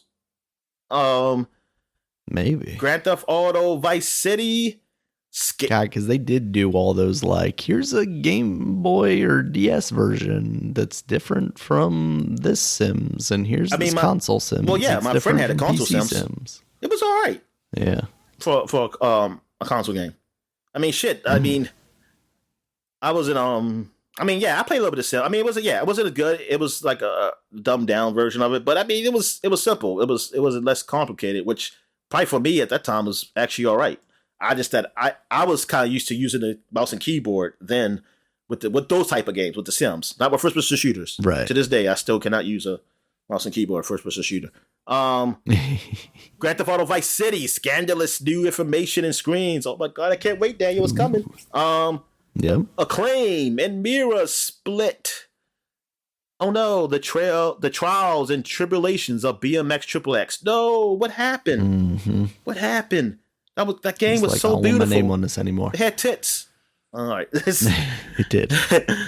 All right. Halo 2, Xbox landmark title returns with guns blazing. Oh yeah. Best shooter about to get a sequel. And Super Mario Sunshine, the guide to all 120 shines. Jesus. Yeah, it was what? 120 stars and 64, right? Yeah. Yeah, and I think I only got I think I got to 90. I don't think I got to 100. Because then I stopped. I said, why am I doing you this? Need like 80 to beat the game or something like that. Well, yeah, I think it was like 75. I forgot. But yeah, I think it was like 70 something. Because I do remember that. Because then I was like, why am I doing this? Because then at first I kept thinking you were going to ride Yoshi. But then when I finally read it, I learned you just talk to him and he gives you something. I said, fuck this game. I ain't getting these under 20 stars just for that shit. And then he just gives you like 100 lives too. It's like, I'm at the end of the game. What do I need 100 lives that's for? What it I never was. need 100 lives to begin with. I think that's what it was. Yeah, because I thought I was going to be able to. I said, oh my God, if I got 20 stars, I can ride Yoshi around. Dominic, we all did. This game. And then I saw like a magazine I was reading and say, yeah, you get the 100 lives of getting Yoshi. I said, wait a minute, that's all you get? I said, you motherfuckers. I thought you played. I think it was a rumor that you play as Luigi. Yep. I think that. Yep. Yeah, and I think I believe that too. Was. Yeah, I think that wasn't true. So I was like, why am I doing this? I said, why am I playing anymore? Good old days of just being lied to. They was gonna have me beat this, like, get all these stars. Like, I've been playing that game for hours trying to get some of those stars, and I used to be pissed. I was like, fuck. All right. Where am I at here? So now we're going to Nintendo Power for October 20 years ago. Oh, we got Star Fox Adventures. Here we go. Mm-hmm. This is when Star Fox looked like Luke Skywalker or something. And yeah, he's not with his buddies. He's not with his buddies Skippy, nope. Peter Rabbit, Sleepy, Dopey, and Falco. But this is what's supposed to be Dinosaur Planet. And then they said, no, what? It's supposed to be a 64 game, I think. Let's change the person to Star Fox. And that's what they did. This is the last good Star Fox game too, Dominic. You know what? It probably is. You know what? Yeah. I need to remaster this game or remake this game. I mean, I did try to play it when you let me borrow your you let me borrow the game because I could play it on my Wii U. But then you let me borrow your system because I could use cheats. I couldn't use cheats, and then I wanted to use them, and then I just never went back to it. But look at her. Yeah, that's Luke Skywalker. That's Princess Leia. Look at her. Yep, that was the start of the furries too, Dominic. Yeah. Crystal. Oh, this is the one for how furry started. Yep. All right. Let me see. Batman Takes Wing. What the hell is that? I don't even know what game that would have been. Maybe like one of the cartoon-based ones or something. That's the only thing I think. There was that Batman Sitsu game. It was like a made-up character. It was a new character just made for that game. And I think he eventually came to comics too. But I remember that, and that was around this time. So that might have been. Maybe it's that. Look at that. Inside Strategies of Animal Crossing, Super Mario Sunshine, Super Monkey Ball 2, Time Splitters 2, Capcom vs. SNK, EO, Aggressive Inline, Yoshi's Island, Super Mario Advance 3, Sega Smash Pack, and 7 frightening previews. To think that they actually got a fighting game, Capcom vs. SNK on the GameCube. Oh wow, yeah. But look, 7 frightening previews then, woo, for Halloween. Ooh, it's October. Ooh. All right. So little did we know that Star Fox was going to be one of those frightening previews. All right. October PSM unofficial magazine. We got here. Look at this. We got Vice City on the front here. We got darn, what's his name? What's this Cuban guy name? I am blanking. Shit. Well, he was the Miami Vice guy. He was the brown one.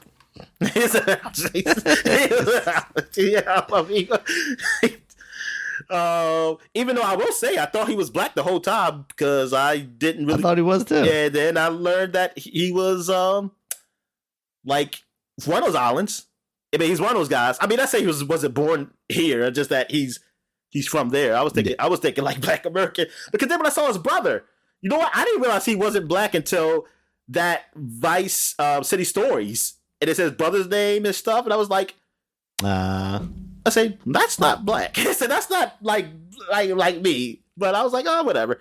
But then again, I gotta think like, you know what? Miami Vice guy wasn't really black either, technically. So, so I guess it just that he made him look dark. But I guess at that time it's hard to make people look like it. But then again, if I look hard enough, I can say he's kind of Caribbean, somewhat. I don't know. I want to say he's Cuban. I'm not sure. I forgot what they say. But anyway, I never knew who this girl was.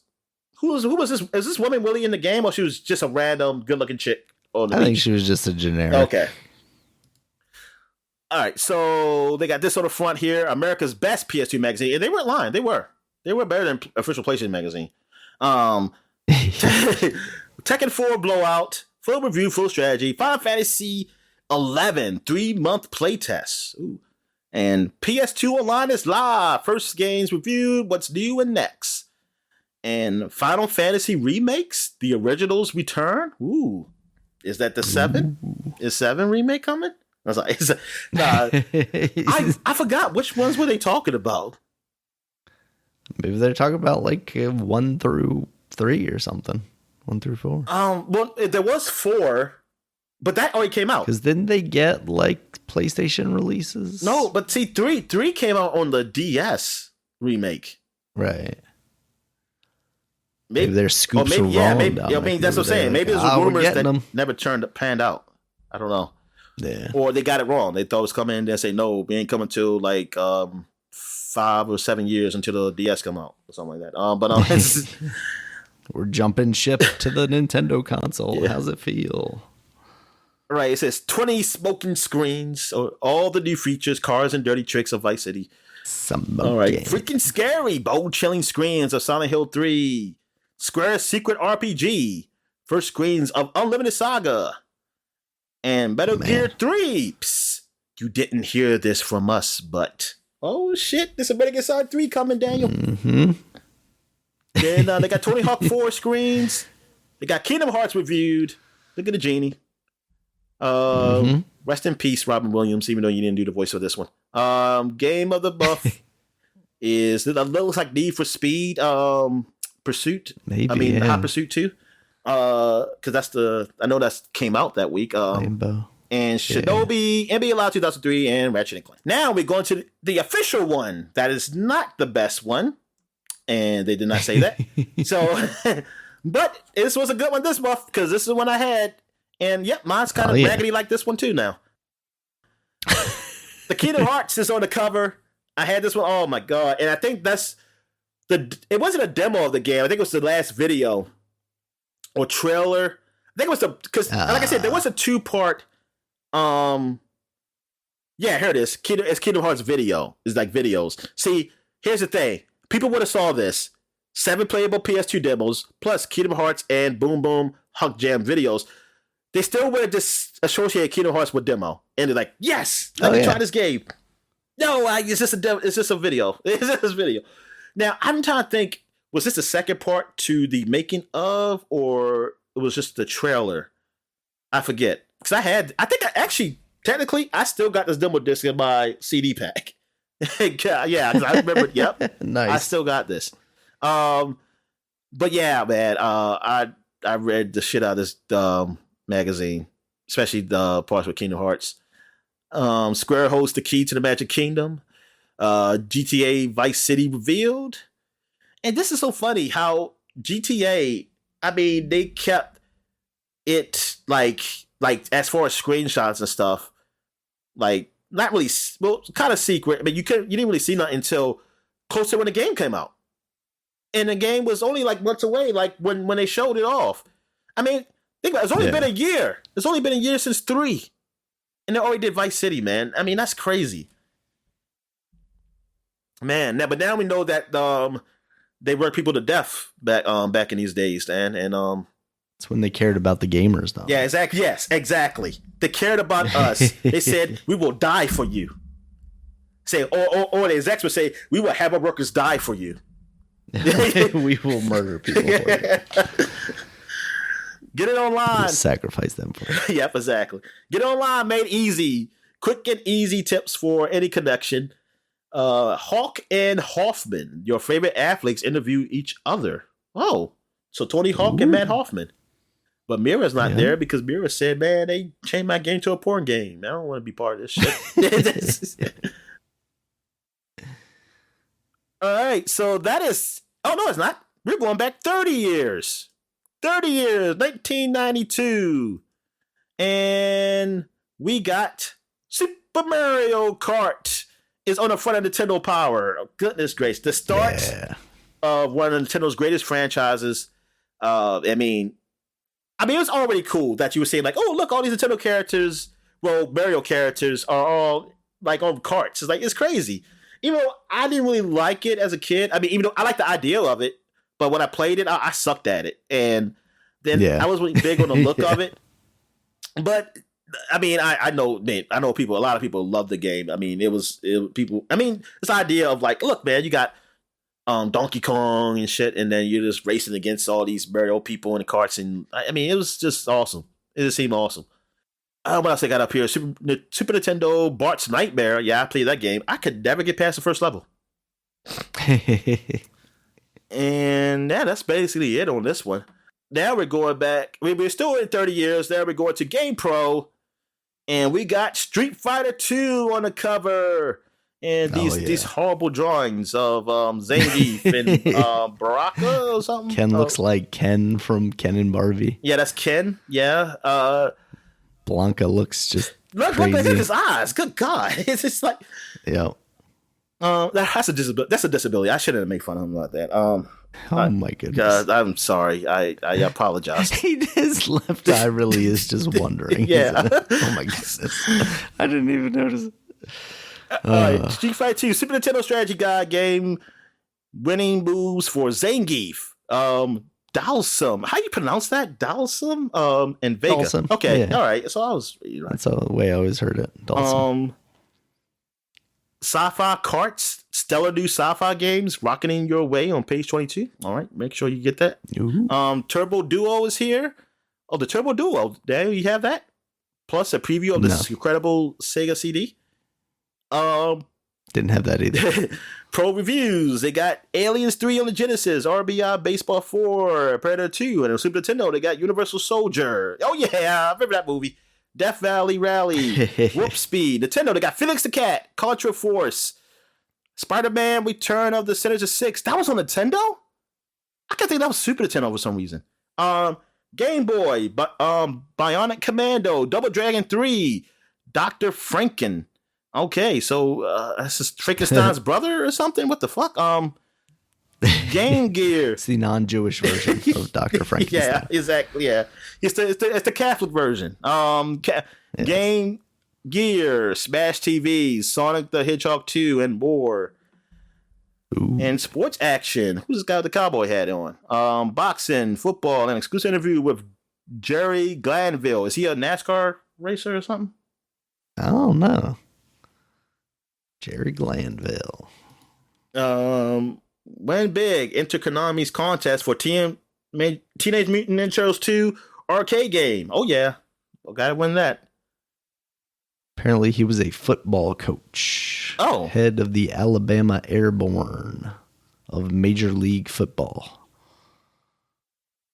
Also is a former NASCAR driver. You really pegged him. Good job. Okay. I mean, I saw the cowboy hat there, and I saw the only thing. Yeah, I mean, it is a dead giveaway when you got a cowboy hat and a guy that says he's an athlete. Yeah.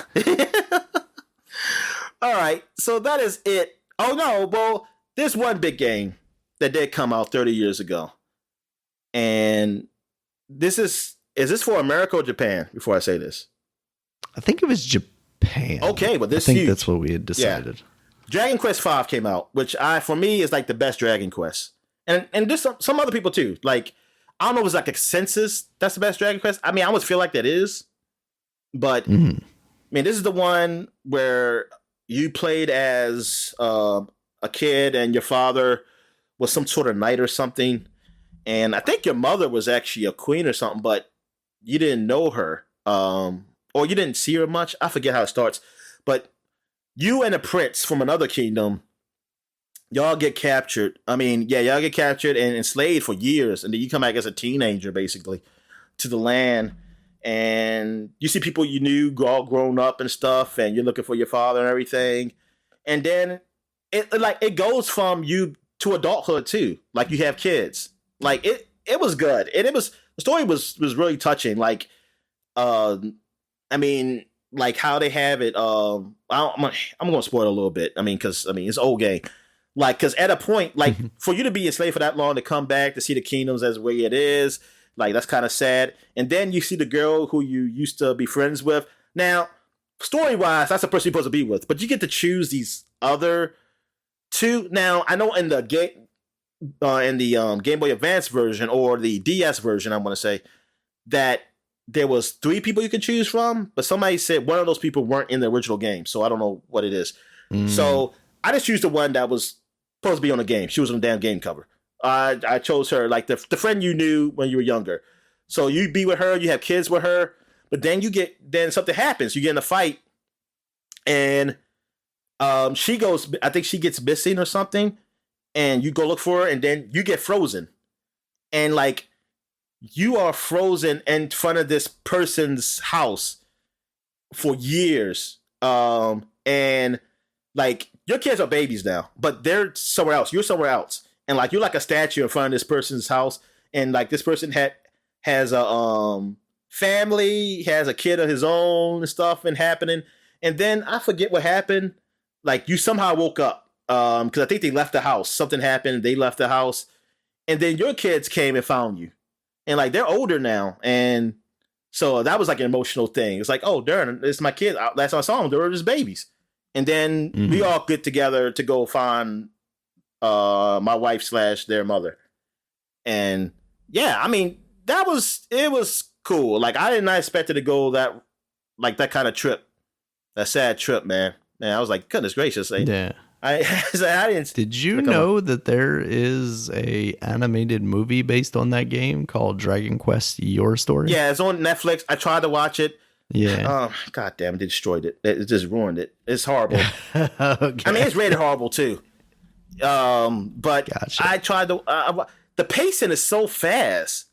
Like they don't give you a chance to just like if you know the story of the game, it's like almost like you telling it. Like it's just like a retelling of it. But for somebody who doesn't know, the pace has got to be so fast. It's like, why are we not like staying in this area? Why are they talking? And then it's going to another scene real quick, and like it moves. It's like you're not getting attached to characters long enough. All right, so that is it for the flashback segment. So we're going to take a quick break. When we get back, we're going to get to the gaming news.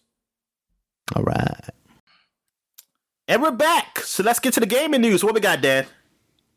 All right, Dominic, as has been the trend, we're going to kick this off with some delays. First up, we got Oxenfree 2 Lost Signals. No! That's been delayed till 2023. I didn't even know when it was coming out. You say no, but exactly. Did you even know that it was coming out this year? Because I did not, and I was not expecting it to. I did not know it was coming out this year, honestly. And we probably mentioned it, but I just didn't. I forgot. So it's like one of those things like, oh, okay, it's all right. I wasn't waiting for it. Man, I got a ton of these old games I'm freaking playing that I'm discovering that are pretty good. Exactly. Like I want to play some more new games. That's the thing, because this year's almost over. I'm trying to find some more games this year and play. I want to play at least something that you played. Game of the year list a little bit. So I mean, you played a few games that came out this year, so I want to play some of them just to say that they suck and then they shouldn't be on the top 10. So that too. Oh fuck! I forgot to talk about. I did play some more Death Stranding a bit. And Okay. it's still the same. I mean, it's not the listen. And now I'm at the point where I don't even care about the story. Like actually, like I said, I enjoy playing just to break the game, but I got to a cutscene. I tried to sit through it, and I was like, I don't fucking care. It's like I don't, or like I wish it was a fast mode where I could like, can you speed up a bit and get to the point? Because this whole subliminal shit this ain't working for me. This ain't working. That implies that they have points, Dominic. I'm like, it's like they're talking code. Like, I don't know. It's so weird. But maybe I watch the cutscenes on YouTube where I can fast forward, on like skip parts that I don't care about just to get the gist of it. I'm still not understanding. I mean, I'm still not understanding how shit is. But now I'm learning like, okay, so it's like a soul or something. See, now I got to that part. See, I thought it was going to be just kind of science-y. But it looks like it's more than that. And I'm like, oh, god damn. So just tell me it's magic. Tell me magic happened and it fucked up the world or something. Shit. Yeah. All right. So what else we got, man? All right. We also have another delay here. Dominic, Skull and Bones has been delayed yet again. Now it's coming out March 9th, 2023. When was it coming out? And when was it coming out? December or November, I think, originally. That one had a definitive date. Okay. Yeah, because I remember it did. But again, like November 8th is when it was supposed to come out. I hope it turns out to be good. Like, at least turn out to be good. Because I don't want it to just be like, they spent so much time on this, and then it's just blah. I think it's going to be largely blah. Like, I don't necessarily think it's going to be awful, but it's definitely not going much higher than like a 7.5, I feel like. And I just feel like there's not going to be a lot there. And I don't know. It doesn't seem like they're clearly committed enough to releasing a decent game that they don't want to just put it out as is, which is good. But at the same time, I just don't know if the time that they're giving it, this little extra bit of time, is really going to do much for them. So yeah, we'll see. All right, Dominic, in the meantime, to fill some of that space, you got a new game coming out on the PC, Sackboy: A Big Adventure. I think we just talked about that like last week or the week before about how it was rumored to be coming to the PC. So October 27th, you got Sackboy, another PlayStation exclusive. See some mods, man. See some real sacks in there. Oh, no. Sackboy with a big sack. No, I don't. Oh, no. Can't do that. Sackboy, but with good physics. Make that happen, internet. And then one game that's actually getting moved up, Dominic, Scorn, the Xbox exclusive. That's right. HR Geiger-esque visuals that just looks wet and ooky. That's coming out October 14th now. I'm somewhat excited about that game. I've seen some video of that. I know. It makes you really excited. Kind of cool. Kind of excited like that thing. It makes me very excited. Poking out. Yes, it makes me excited like those walls. Yeah. Just oozing. Yeah. It seems like it could be all right because from what I heard, it was like more puzzle focused, but there is also some combat in there. So like, I'll take some light combat in there. I just hope it don't scare the shit out of me. That's all. Yeah. I'm wondering if it actually does like scary stuff, or is it just jump scares, or is it just like a overall vibe is unsettling, but nothing ever really happens. You know what I mean? Like keep you on edge the entire time, and then they never actually like do the thing of just trying to scare you. But it definitely feels like a thing that's going to go for some cheap jumps. See, that's the thing. Like I can deal with just so-called scary. Like jump scares is really just what it is for me. Like that's the only problem I have. Other than that, it can be creepy and shit, and I'm okay. Yeah. I can deal with that. Yeah. All right, Dominic, speaking of scary games, Silent Hill, the short message has been rated by the South Korean Game Rating Committee. That usually is a good way to find out some leaks. Their information always seems to be out and about. So, like, what could this be? Because we haven't heard anything about... I mean, we've heard rumors about people working on Silent Hill games, but... the short message, like, would that be a full thing? Would that be maybe like a PT-esque playable demo of the next game? I've heard some people even suggest it could be like some kind of phone game where you're playing like a SMS game, basically a text messaging game. I don't think it's that, but I don't know. Silent Hill, like, we could finally see a new Silent Hill product in the near future. Yeah, I mean, that's good for those fans. I mean, if it's something like that, maybe it's something I can play. It won't be too scary. Now is definitely the time. I mean, we're in October, so it's the spooky season. Yeah. So. But now would be the time. Yeah. No, I just need to grow a pair and just play some of these scary games. But now, see, now isolation. I missed my chance. I should have did it when I was young because now I'm gonna get a heart attack. I was like, oh. You just gotta wear one of those, the like Apple Watch-esque things that tell you your heart rate. Oh yeah. You gotta play it on stream so you can do that and like transmit the heart rate to Twitch. And then you got to play the Alien Isolation in VR mod or something like that. Oh God, you just want me to die.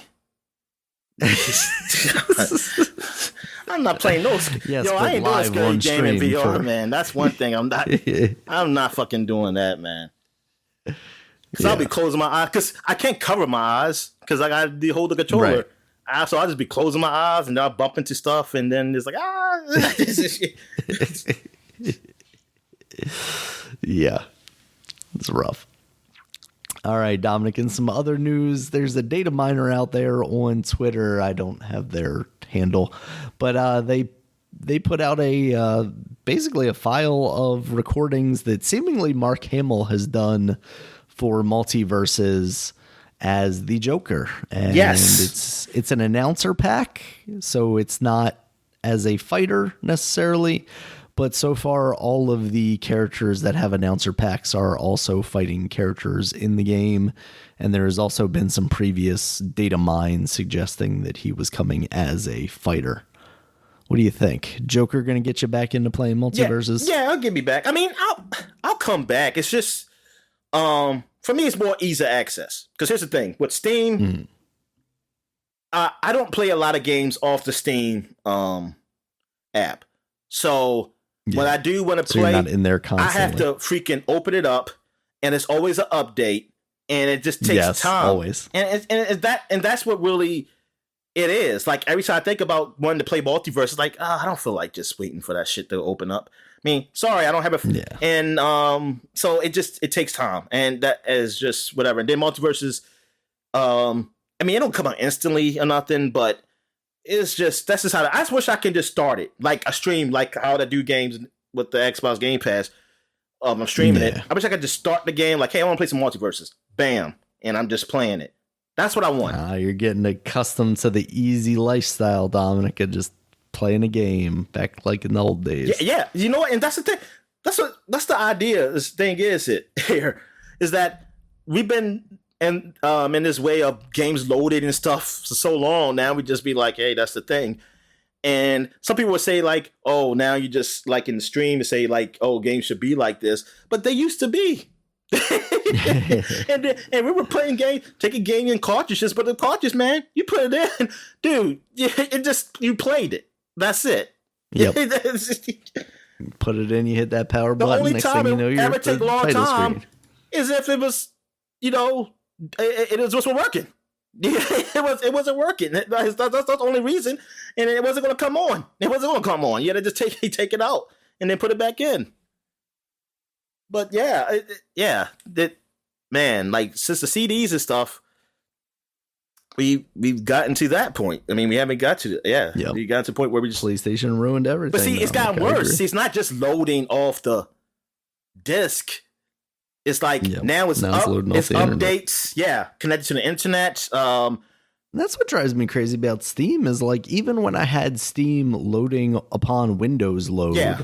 like it wasn't until I went into Steam that it's like, yo, you gotta update. Yeah, that's I'm what like, I didn't never get that either. You've been open this entire time. Like, what are you talking about? I don't know why they don't just do it automatic. Yeah, just do it, man. It's like, come on, man. Because I'm just saying, I want to play a game.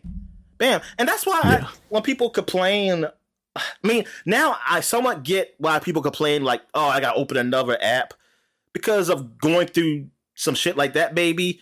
But I don't know. It just like me, it's still not a big deal to me about playing another game on the app. I just want it to be easy for me just to, bam, get in. That's all I want. And that's all I want from all these apps. Like, I just don't want to have to wait to open an app and stuff like that. I just want to just be bam and get in, get out. Yeah, I mean, sorry, like the Xbox Game Pass stuff, man, it's made like that. Well, the streaming stuff made it like that way anyway.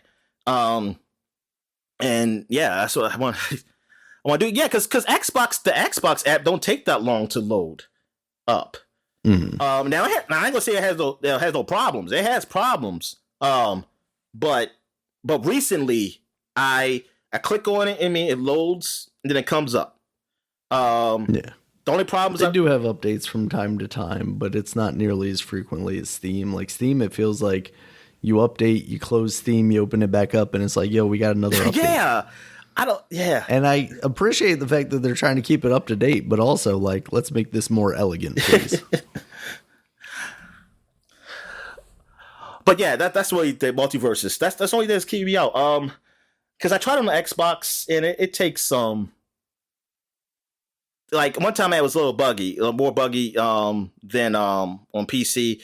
Like it was lagging and stuff through there. I mean, I don't know. It could be just connection issues at that moment. Maybe it's better now. But yeah. So I wanted to just play on PC, but I wish there was a streaming option for that game, like how Fortnite has now with the Game Pass. Yeah, absolutely.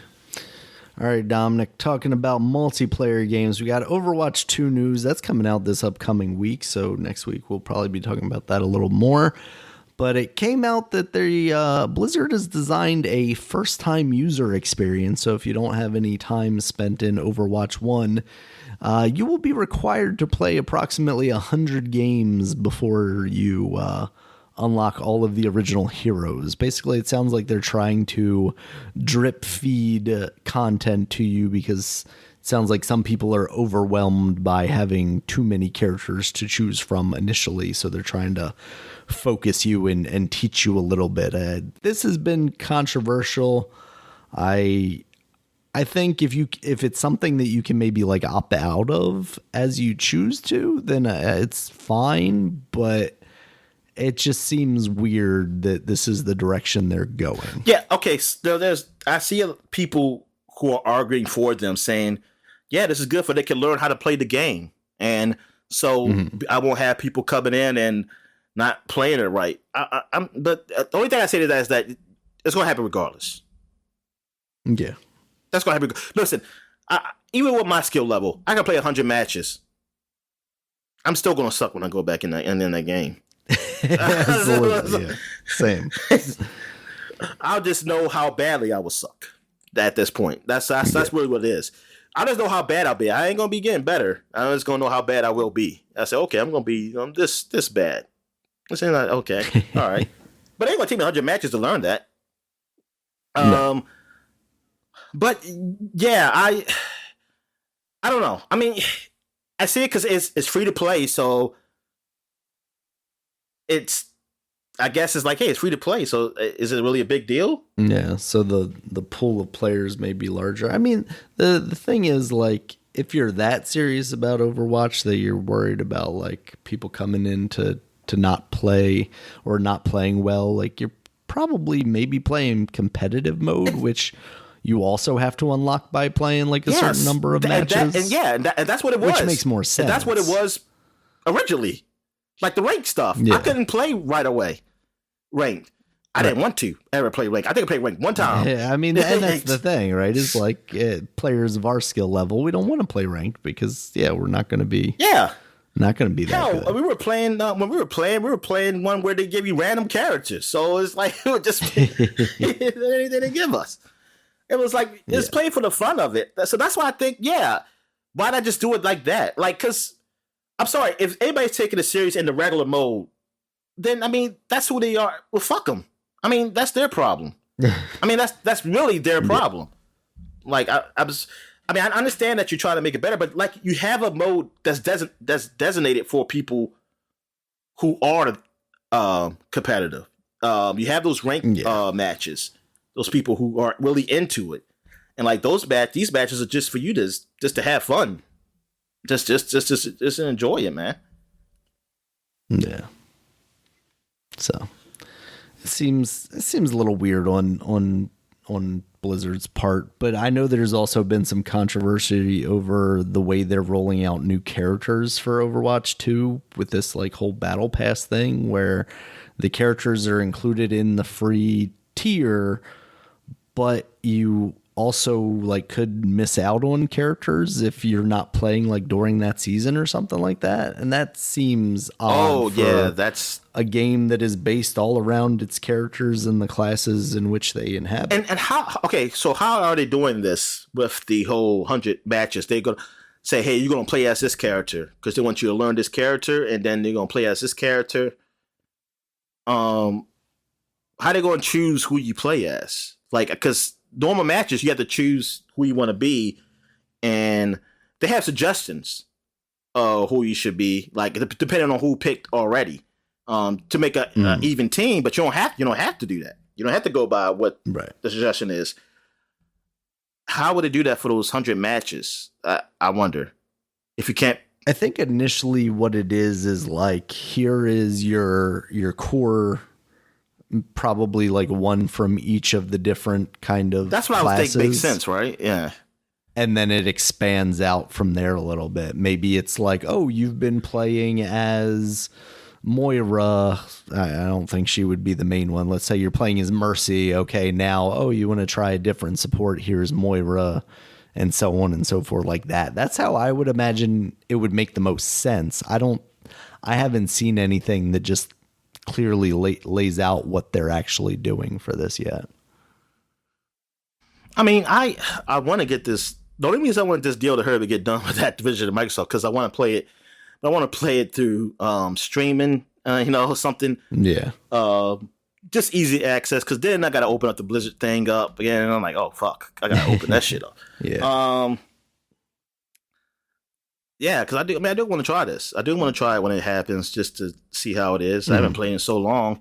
Shit, I should be. Yeah. It should put me in the probably like I'm a beginner. Honestly, can I turn this on, please? Yeah. I mean, we've at least I think played enough, especially in the modes where you're just getting random characters. That most of the characters we have seen at this point. I think there have been a couple that have released since. Yeah, I think we've really played. Yeah, maybe two. Yeah, because I don't know about the hamster guy. Did we play when the hamster man came? Yeah. Okay. Oh, so we played with him. Yeah. That's right. I think he was before the dwarf guy's daughter, or maybe he was after. No, I thought the dwarf guy. Well, I know the dwarf girl was there.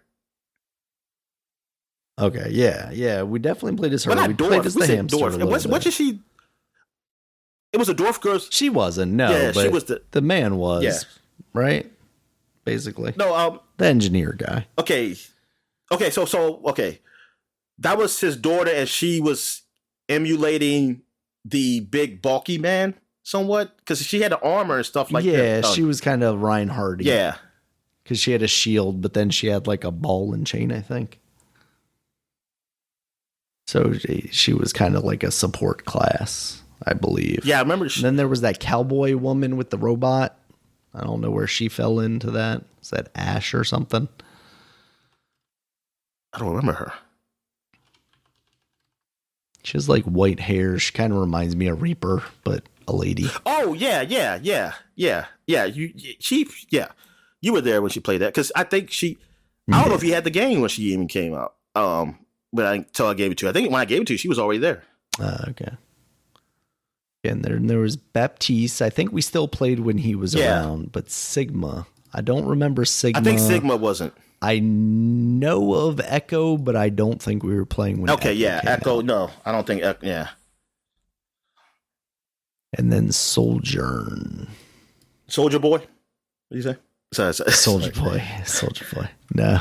Oh, congratulations to him. Yeah, he had his first Sojourn. child. Oh, yeah? Okay. Good for him. Absolutely. And rest in peace to Coolio. Oh, that's right. Yes. Yeah, Coolio. Oh, my God. He was like, what, 59? Yeah, it's 59. I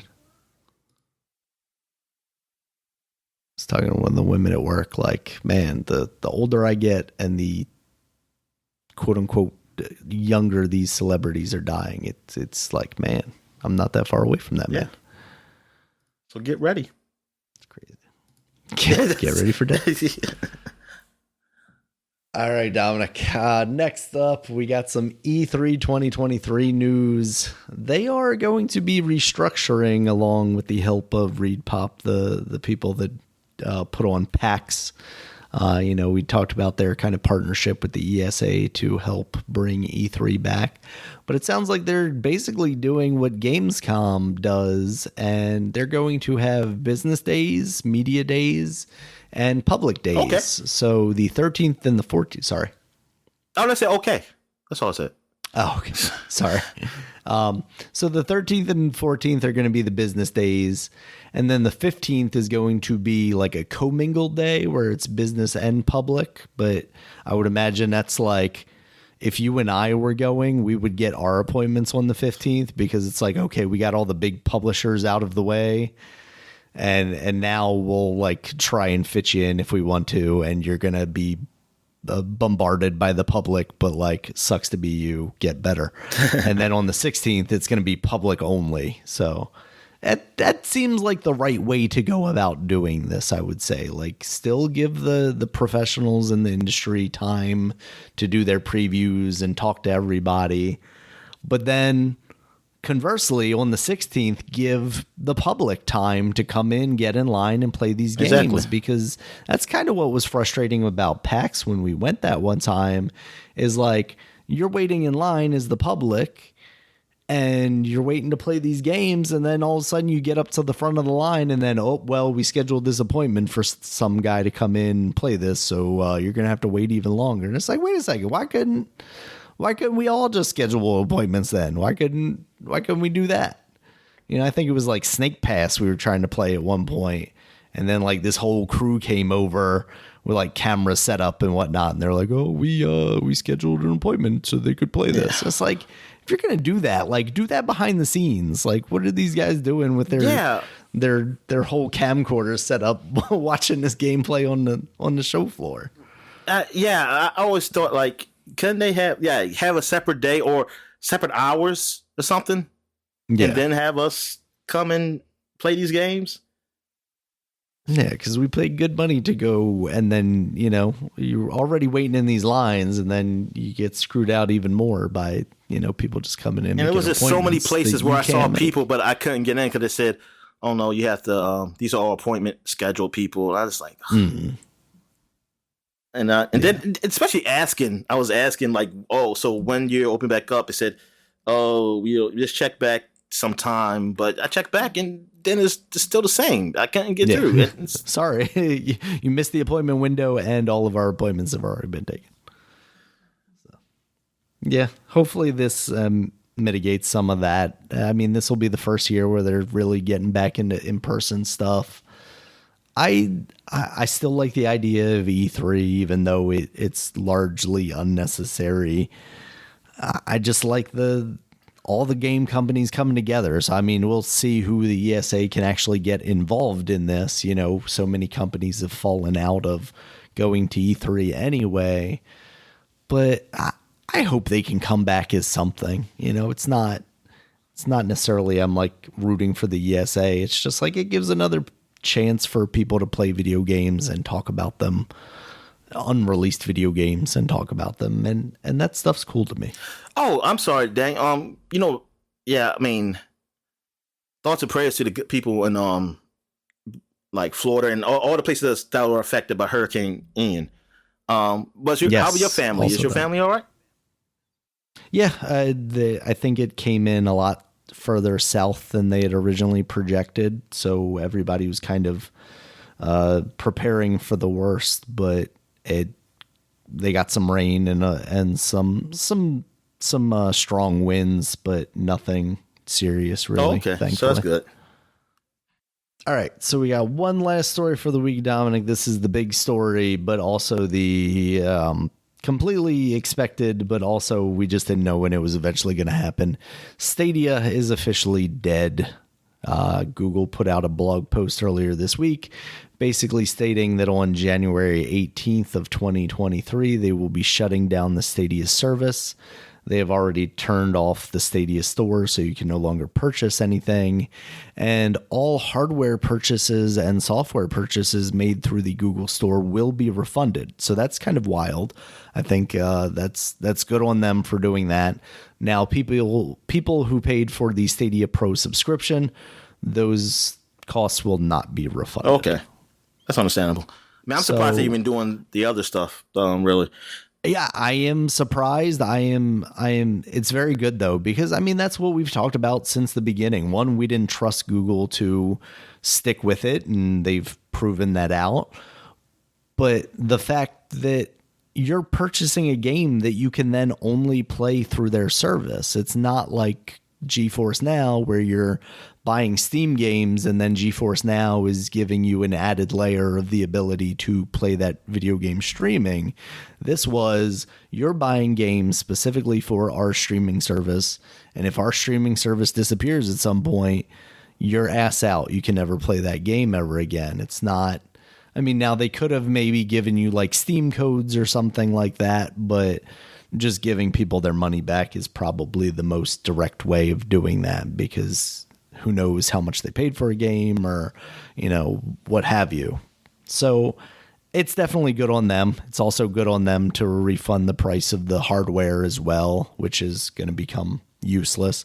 And the thing is about that controller is like that controller connected directly to Wi-Fi. So unless they put out basically a patch for it to enable Bluetooth, and I don't know if it has, I would imagine it has Bluetooth antennas in it. It would basically become an unusable piece of hardware, just a piece of garbage, because it can't connect to that service anymore. I don't know that people are out there necessarily clamoring to be able to continue playing games with their Stadia controllers, but hopefully at least to avoid everyone just saying, okay, this is trash now and throwing it in the dumpster. We can maybe have them update this stuff so we can be like, hey, my kid wants to play this game or something. I'll give him the shitty controller so he doesn't ruin my good DualSense or something like that. Yeah, I mean, we saw when they said they were stopping internal development, the writing was basically on the wall. I don't know that anyone was ever particularly confident in Google sticking by this stuff. I mean, that was always the thing. Like, we praise Microsoft for doing a similar thing, and even to some extent Nvidia with their GeForce Now stuff, but I don't even think as people who were proponents of streaming video games, we were ever really on the side of Stadia, because it just seemed like a foregone conclusion at some point that Google was going to throw in the towel and say, we've had enough of this. It was a fun experiment. Oh yeah, when they start shutting down some of the studios that were when Jade Raymond left, stuff like that. And hold on, I'm going to see if they make this kick. They made it. No, wait. Miss. They missed it. Yay! Oh wow. Minnesota wins. Go ahead, Kirk Cousins. All right, there. Okay. Back to Stadia, because I was hoping for them that they changed their business model to like, okay, we're going to make it subscription, but you get all the games are there. You just pay a fee. You just pay a subscription like everybody else. You don't have to pay for a game to be like $60 game. You don't have to pay for or whatever price they have it. You can choose to. I mean, but even though I don't know how that would work, or like it would be like, hey, you buy the game, but it's like a Steam code too with it, or like a Epic Games code or whatever. That that you can with it, but there was something like a Game Pass for Stadia, because that was the only problem, was that I was like, I don't want to have to pay for like the subscription stuff they had. Is like, that's just kind of features, and I mean, I know that you could play, I think, some certain demos, or some games were free, but yeah, there was like 1 or 2 games that they would give you free at a time. Yeah, but I was like, nah, I want the whole library, man. It's like I want to have a choice of like to pick a game, and I'll just pay for that. Yeah. And I don't want to have to pay for like a full game and still just rely on your thing to be up. I wanted to be that, hey, I bought this game, and hey, the game has a Steam code or whatever, and blah blah blah. But I want to play through Stadia. But I pick your games or whatever. But also, if I'll just play them. But yeah, I mean, yeah, it wasn't going to last after, because I think when Xbox starts showing what their Game Pass stuff was, that's when it was like, that's better than, somewhat better than Stadia. I mean, the Stadia, there's more of the top. Somewhat what you would consider the top games on there, because Xbox only has only certain people choose to go on Game Pass. But then there's so much more choice with Xbox by paying that monthly fee of games to play. And Stadia still wasn't getting all the games either. So it sucks. It sucks that it's shut down. I wish they had changed their business model to something like Xbox, because I believe that they said the connection stuff, as far as the speed and the streaming and stuff, is really great on their end. Like even people were saying, like, for them it was better than Xbox. I guess it all depends where you at, though. I mean, how it works. But I want to say Google was probably better in that front, but just the business model wasn't great. It wasn't enough to it to justify paying full price for a game and just having it streamed. That you just have it streaming. It just wasn't. It wasn't. They had to do something different. They had to change up. But I guess it was too late, or they couldn't, or whatever. I mean, I guess maybe too much money was lost. It just became another on live, basically. Yeah, pretty much. Except I was more convinced that OnLive was trying. that too. Yeah, because it just feels like Google. They wanted to succeed. That's the problem with Google, is that they had the money to go out. Like, Oh yeah. Jesus, but I just want to know, like, what was the point where it's like, we don't want anyone to attempt it anymore? Like, at what point did they say that? I mean, or I would imagine somebody high up in Google was like, "Yo, this is losing too much money. Your division is, we need to shut your division down." I'd imagine that's how most of these decisions are made. You know? Yeah. It's not necessarily. Is that Kurt Warner? Who was it? Like Phil Harrison or something? Yes, it is. I haven't seen Kurt Warner in a while. I mean, because I don't watch NFL, the NFL channel. So I don't have it. You have to have cable or buy something. But because he's on the NFL channel, and man, now I haven't seen him since now he's all gray. Like, his beard is all gray, man. Yeah. Oh my God. He's went full Targaryen. Yeah. I'm like, darn. Because first I didn't know who that was. Like, who the hell is this? They're like, we got to distance ourselves from Brett Favre. Who can we bring back? Kurt Warner? Let's put him on screen as much as we can. Kurt Warner, he's always been up here. Yeah. He's been on NFL game. I mean, the NFL channel for a long time. Just because it's NFL channel stuff. Gotcha. Yeah. Thought they were putting him out front on something else. All right. So is that it for news? Yep, that's all I got for the news. Dominic, did you see anything else you want to talk about? Nah. All right, we'll get into new releases here. We got Grounded for PC, Xbox One, and Xbox Series consoles. That has finally gone out of early access into full game mode. And it beat out that Grounded. What's that space game called? That's still going. Oh, Star Star Citizen? Citizen, yes. Yeah. Yeah, I think a lot of games are gonna I beat think it's that still one out, going, Dominic. man. It's in making We might like even see Beyond Good and Evil 2 release before that game releases. for how much money it made. I don't know, 150 million, something. I forgot what it was. $2 bajillion. I'm like, good God. And I was like, I remember first the early points of this doing these podcasts, like the early year I was mentioning about it, and now I'm learning like, oh, it's a scam. Oh, damn, I think it was a scam the whole time. I didn't know. No, Dominic, there's totally a game that you can play. It's just not the one you want to play. Yeah, It's like Fortnite all over again. You wanted to save the world mode. Meanwhile, they're out here just making, multiplayer shit. So. All right, we got that. We also have The Legend of Heroes Trails from Zero, now out on the PC, Nintendo Switch, and PS4. Which one is that, Dominic? this is the ones that was on the PSP. So they're coming out. The only problem I had with this one, I mean, it's a remake of it. It still looks like what the PSP was somewhat, but it's better. It looks better than that one, but it still has like the Super Nintendo kind of look. So like probably like PlayStation or between Super Nintendo and PlayStation, which is nice. I like the pixelated kind of look. But problem is that it's all Japanese. They have no English voice acting in this one. And that was the turnoff for me. I was like, darn, I kind of wanted to replay it, but I was like, that's all right. I mean, I played it, and I already played it in Japanese, technically. I played that game, the PSP version one.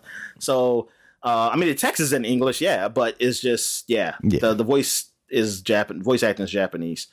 You gotta wait till somebody mods it on the PC with an entirely English voice. Oh, God. I mean, I hope somebody does a good job, and does that. They're gonna have like some born voice guy talking like for each character, just reading the words. It's gonna be like the worst kind of audiobook. Yeah. Oh yeah. Exactly. That's exactly what it's going to be. All right. For the Nintendo Switch, we also have Life is Strange: The Arcadia Bay Collection. So it's got that main game and the offshoot Before the Storm stuff. Oh, so it's finally on the Switch. All right. Yep. So if you want to play that portably, you can check that out there. You also got Tunic for the Switch, PS4, and PS5. So everywhere else. Yep. Finally getting those. Still on Game Pass, of course, though. So if you want to play that there. You also have Dwarf Romantic for the Nintendo Switch. That's that, yes, Romantic Dwarfs. You got that's like that puzzle game. Apparently it's pretty good. Okay. Somewhat interested in that.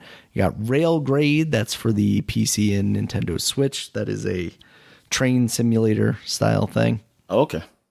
You got FIFA 23 for the PC, PS4, PS5, Xbox One, Xbox Series, and formerly Stadia.